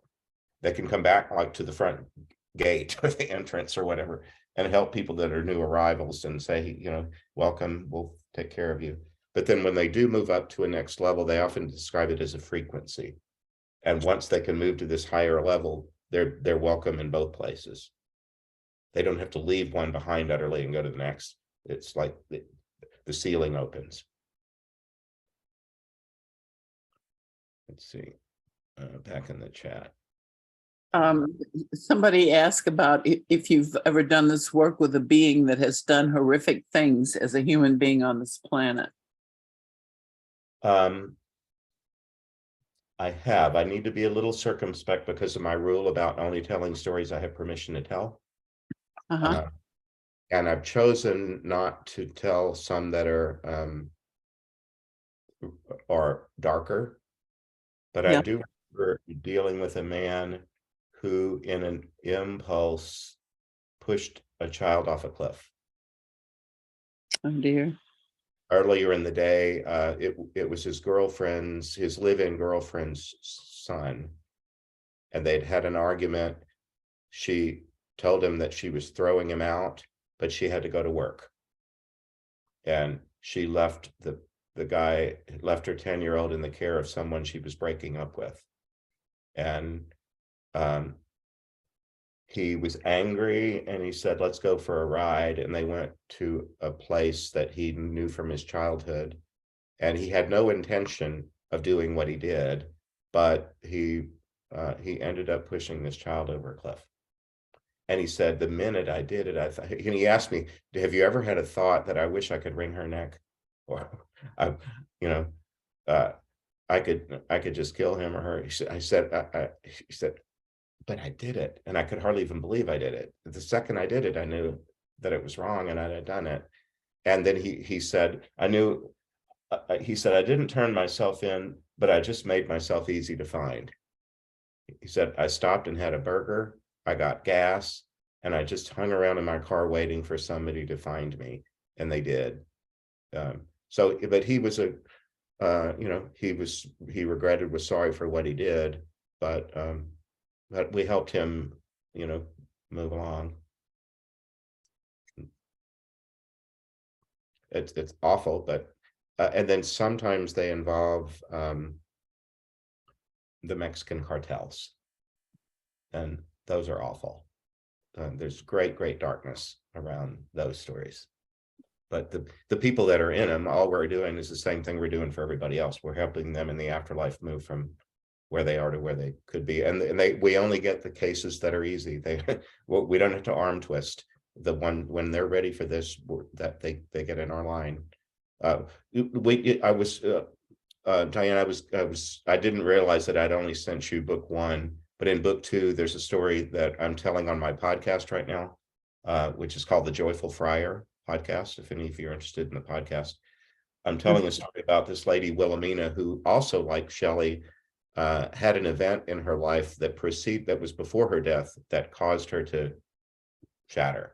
And in her case, in her retirement, she was mending clothes, which she hated to do, and like buttons on a shirt or some little tear. And she had a basket for her mending, and she just hated doing the mending. But she was in the late 50s, I think, sitting in her front room, she called it, with the radio on, and she decided today's going to be mending day. So she got her mending basket, and she said, I would make a game out of it to make the time pass. And I'd say, hey, look at you, Mr. Torn Sock. This is your lucky day, Buster. Before long, you're going to be good as new. You just wait and see. So she was talking to her torn clothing while she fixed it, just to take a tedious chore and make it fun. And when her husband walked in the room and dropped dead in front of her, just out of the blue.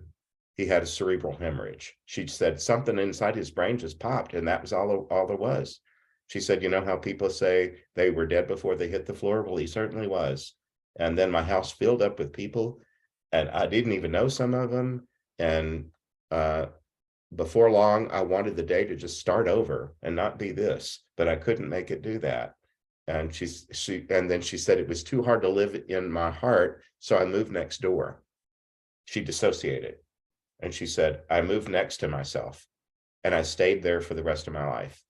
And I'd think, what should a woman do whose husband just died? She probably ought to go into his closet and pick out the clothes he should be laid out in. That woman probably ought to write an obituary. That woman ought to call the church and arrange. And she did that for the rest of her life. And when she got into her afterlife, she was Catholic, and she thought it would just be, she called it glory. She said, I thought I would be in glory. But they said, well, but you still have to take part. You quit taking part a long time ago, but you remember how to do it, and we'll help you. And she compared it to somebody having a stroke and having to be retaught how to feed themselves, or write. She said they had to teach me again just how to be a happy person, choosing her life. And they did that by bringing her back to childhood and bringing back childhood friends to come and help her reminisce. And before long, she moved along. But I think I had a point to that story that I've forgotten what I was trying to say with that one. But anyway, that story's on is being told in the podcast right now, if that interests you. Wonderful. Yeah. Wow. Yeah, relations certainly can heal after death. and I've seen it.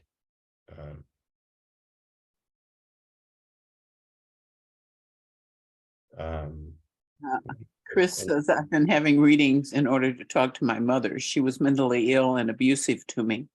She came to every reading and it was almost like family counseling. She felt different each time, and after 5 readings, she's now in an unconditional place. I needed her to hear me. Relationships can heal even after death. Absolutely. That's very interesting. I know my mother was very abusive. She was married and divorced 5 times. I'm her only child and a product of her first marriage. So it was a difficult childhood. She had a borderline personality disorder. And a friend of mine who was able to tune into the other side had said that she saw her in a dark place after she died because she simply refused to deal with anything. And she said she tried to kill my soul. Hmm. And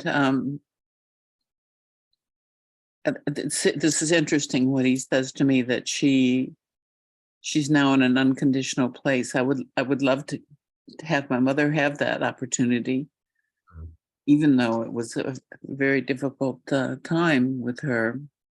But my friend that could access her so easily said, well, she actually died a couple of years ago, so I haven't gotten any updates on what's happened to her. But I think it's great that Chris shared that, and I appreciate that. Thank you, Chris.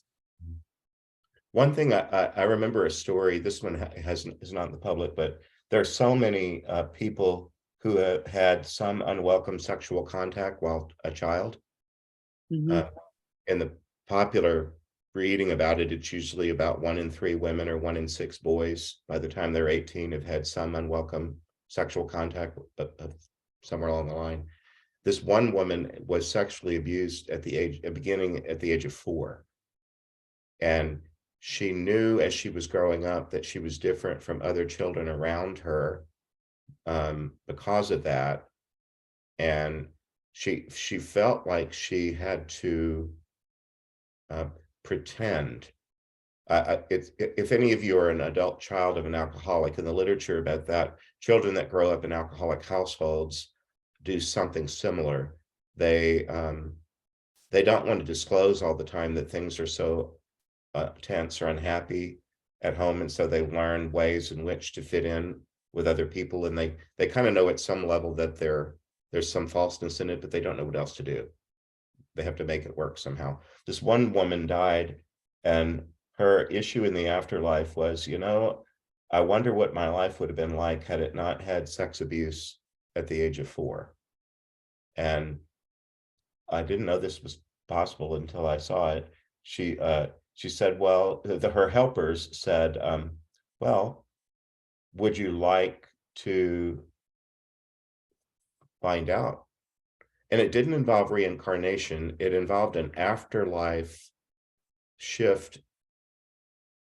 And she was allowed to become 4. And she was allowed to be in like a preschool in the afterlife where she didn't need to take on another identity. She kept the identity that she already had. She just got to live a different version of it. That's Like parallel universe or whatever. She wanted to know what it felt like to grow up through the stages that all the other kids did who didn't have that abuse. And I didn't follow her story, how it turned out, but that's what she had. She made an adult decision to be 4. interesting. And to move through a childhood in the afterlife.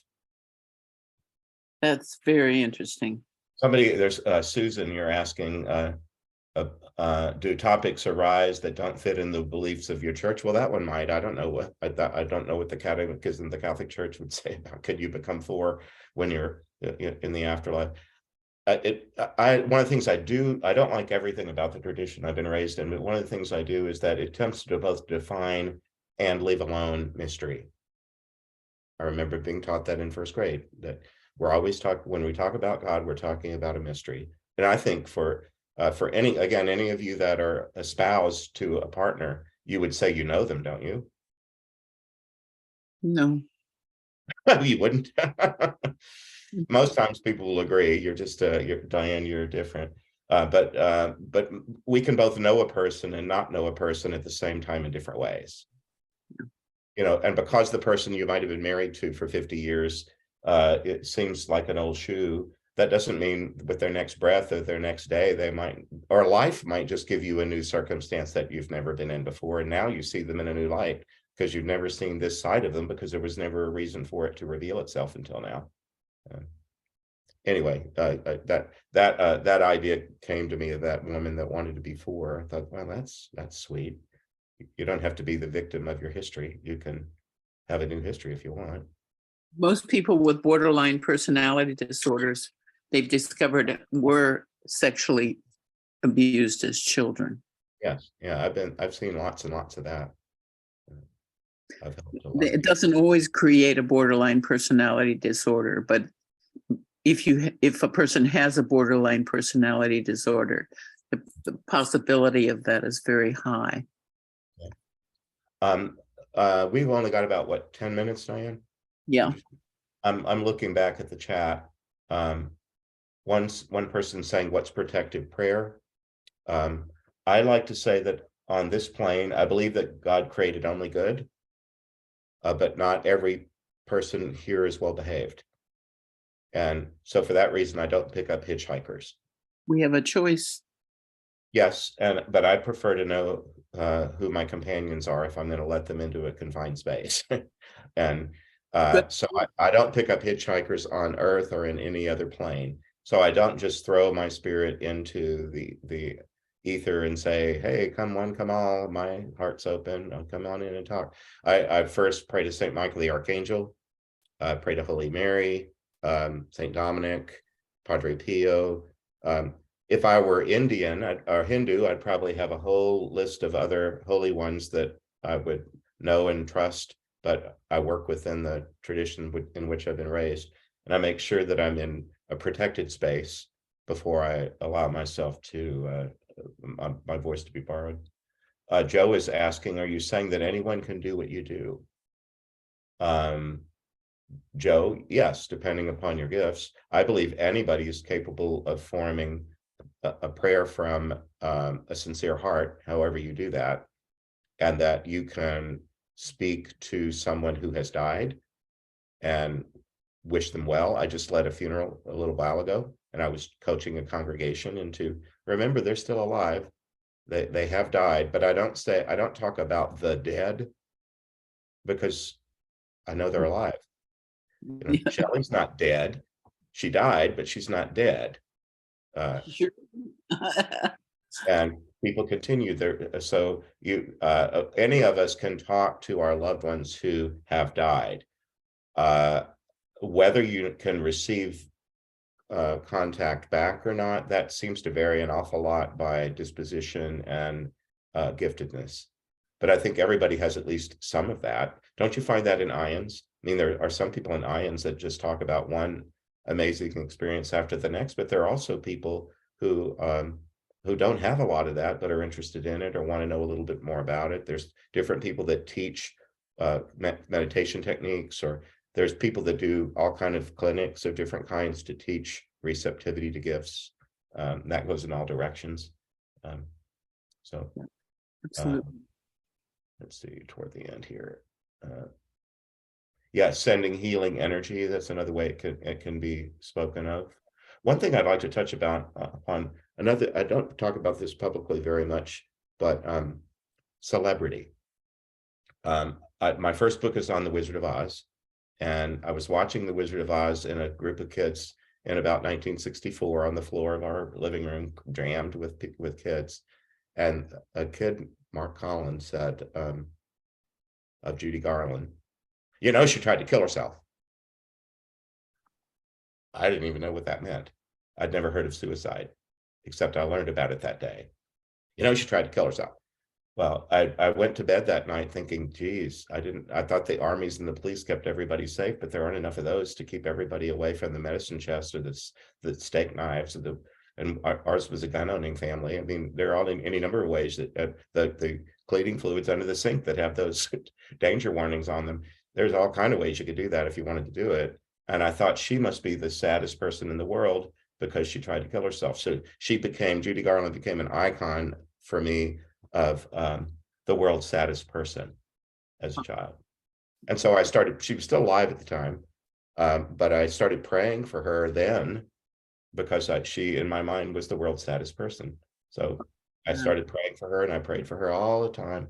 And then later I wrote a book on the Wizard of Oz. I prayed to Frank Baum, the author, to use his material, got involved with him and his wife and his mother-in-law and Judy Garland, Bert Lahr. Now I have this whole pantheon of Oz people that are part of my team that are great fun. Some of them show up. Margaret Hamilton, who was the Wicked Witch, she shows up at the end of book 2 for a young woman who was abused in the entertainment industry in the same era of the 40s and when there was a lot of that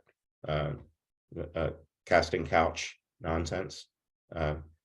And I remember learning early on that the people that you see on TV are pretending to be somebody that they're not. That's what an actor is.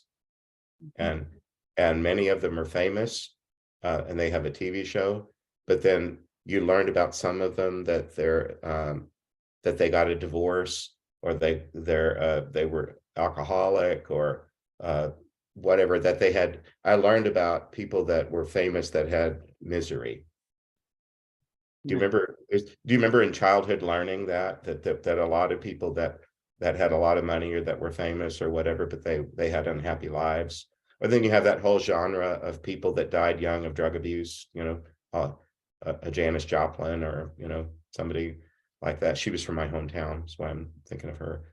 Anyway, I started as a child. I had another category, not just the lines in the bank, the purgatory people, but I had this celebrity category for famous people. They kind of come right into your living room when you get used to the Mary Tyler Moore show. She's there every Thursday night or whatever it is, or the Lucy show. They're all there. They're right in your house. And so I as a child, I started praying for any of the unhappy ones. And I knew that God would know who was unhappy. So I prayed for unhappy celebrities. That's probably another book.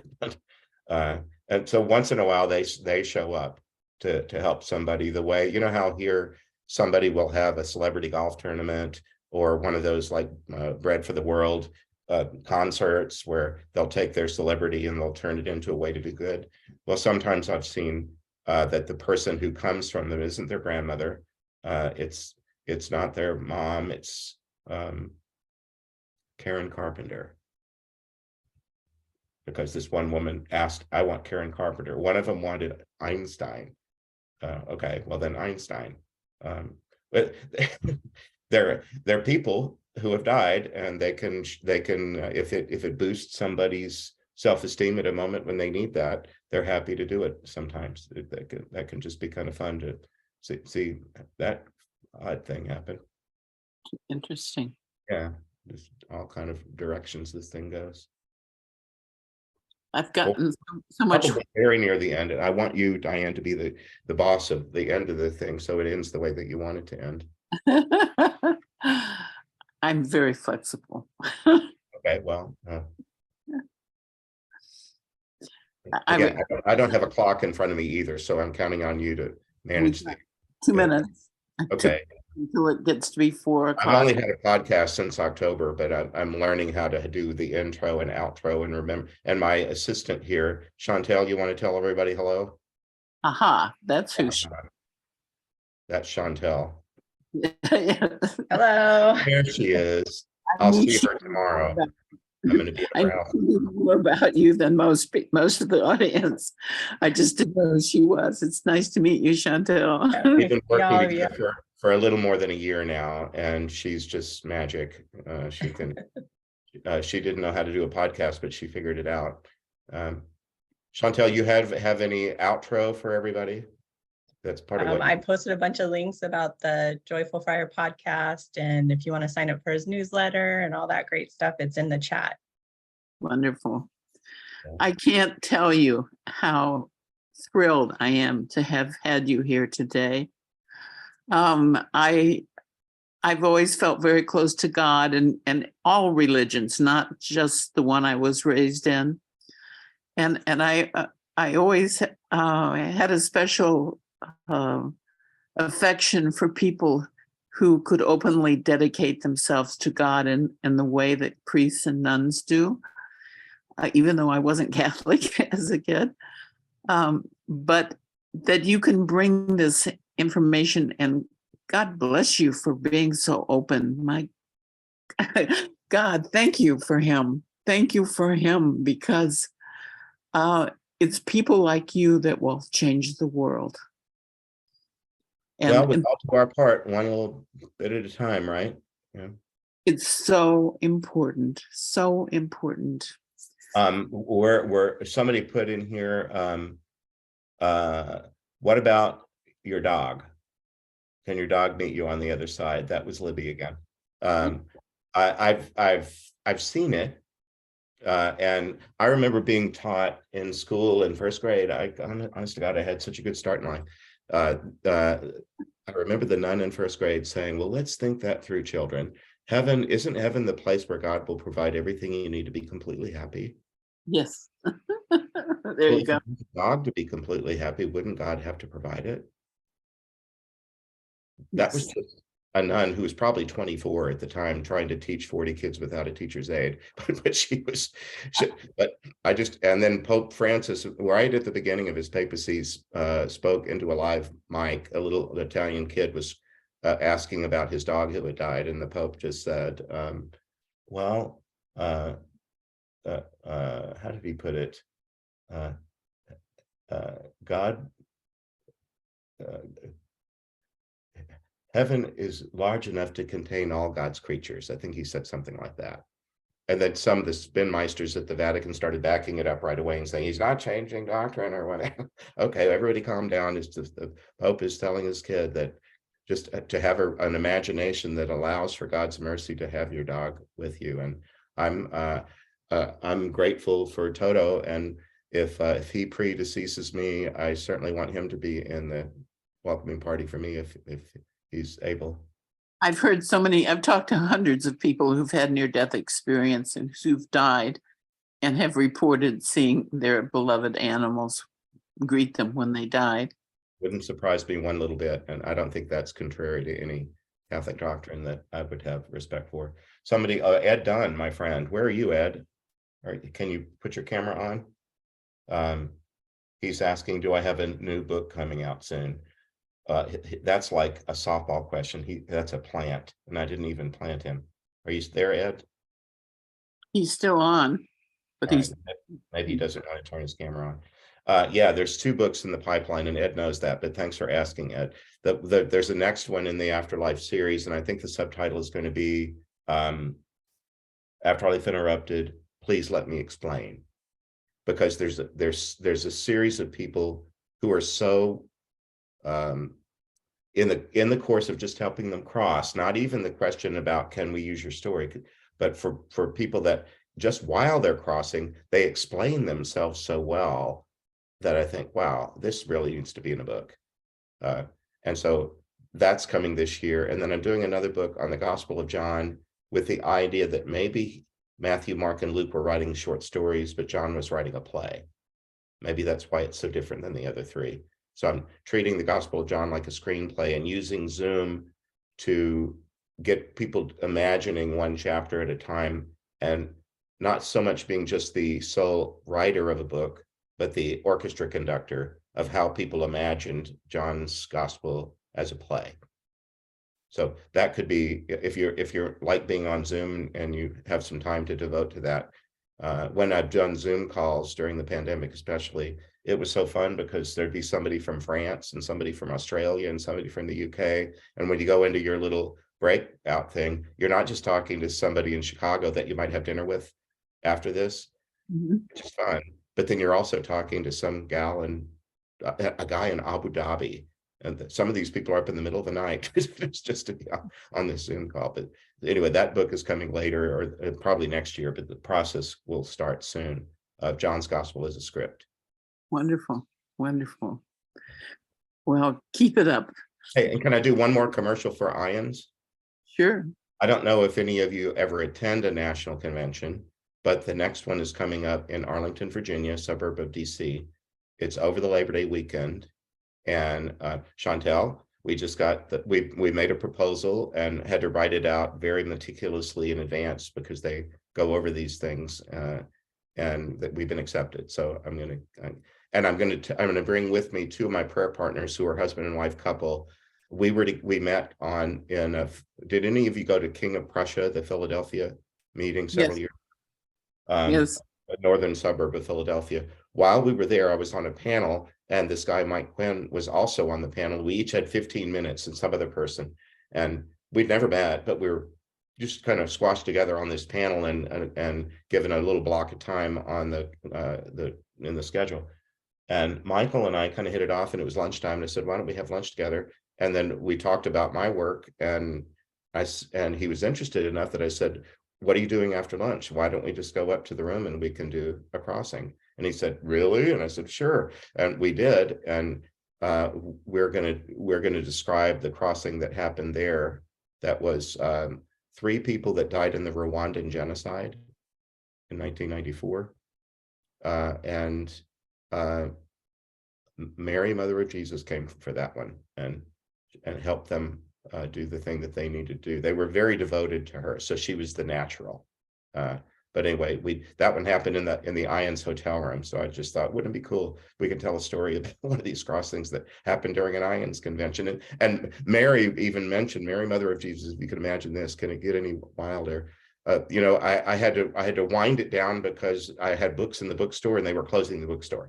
So they told everybody, come and get your books, or that we're going to throw them away. We're not going to throw them away, but they're going to belong to us, and you're not going to get them back. You have to come and get your books. So Mary had come on the line, and she said, now we have to watch the clock because Father Nathan has to get his books from the bookstore. And if you can imagine this, she said, we've been down there and we've tried to whisper in the ear to people that are browsing, shh, look over here, look at this one. But she said, we haven't been very effective.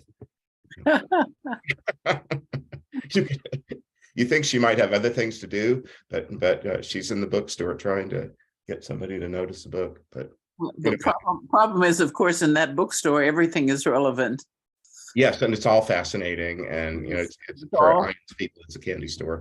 All helpful. Well, anyway, if you have never been to one, you don't have to. All you have to do is register and show up. They can be great fun. They've done them on Zoom too the last couple of years. Yes, yeah. They had a number of the speakers on Zoom. Right. Yes. Wow. Thank you for coming. And thank you for who you are and what you do. And if anybody wants to be in touch with me, you can do that through my website. It's just my name, Nathan with a dash, nathan-castle.com.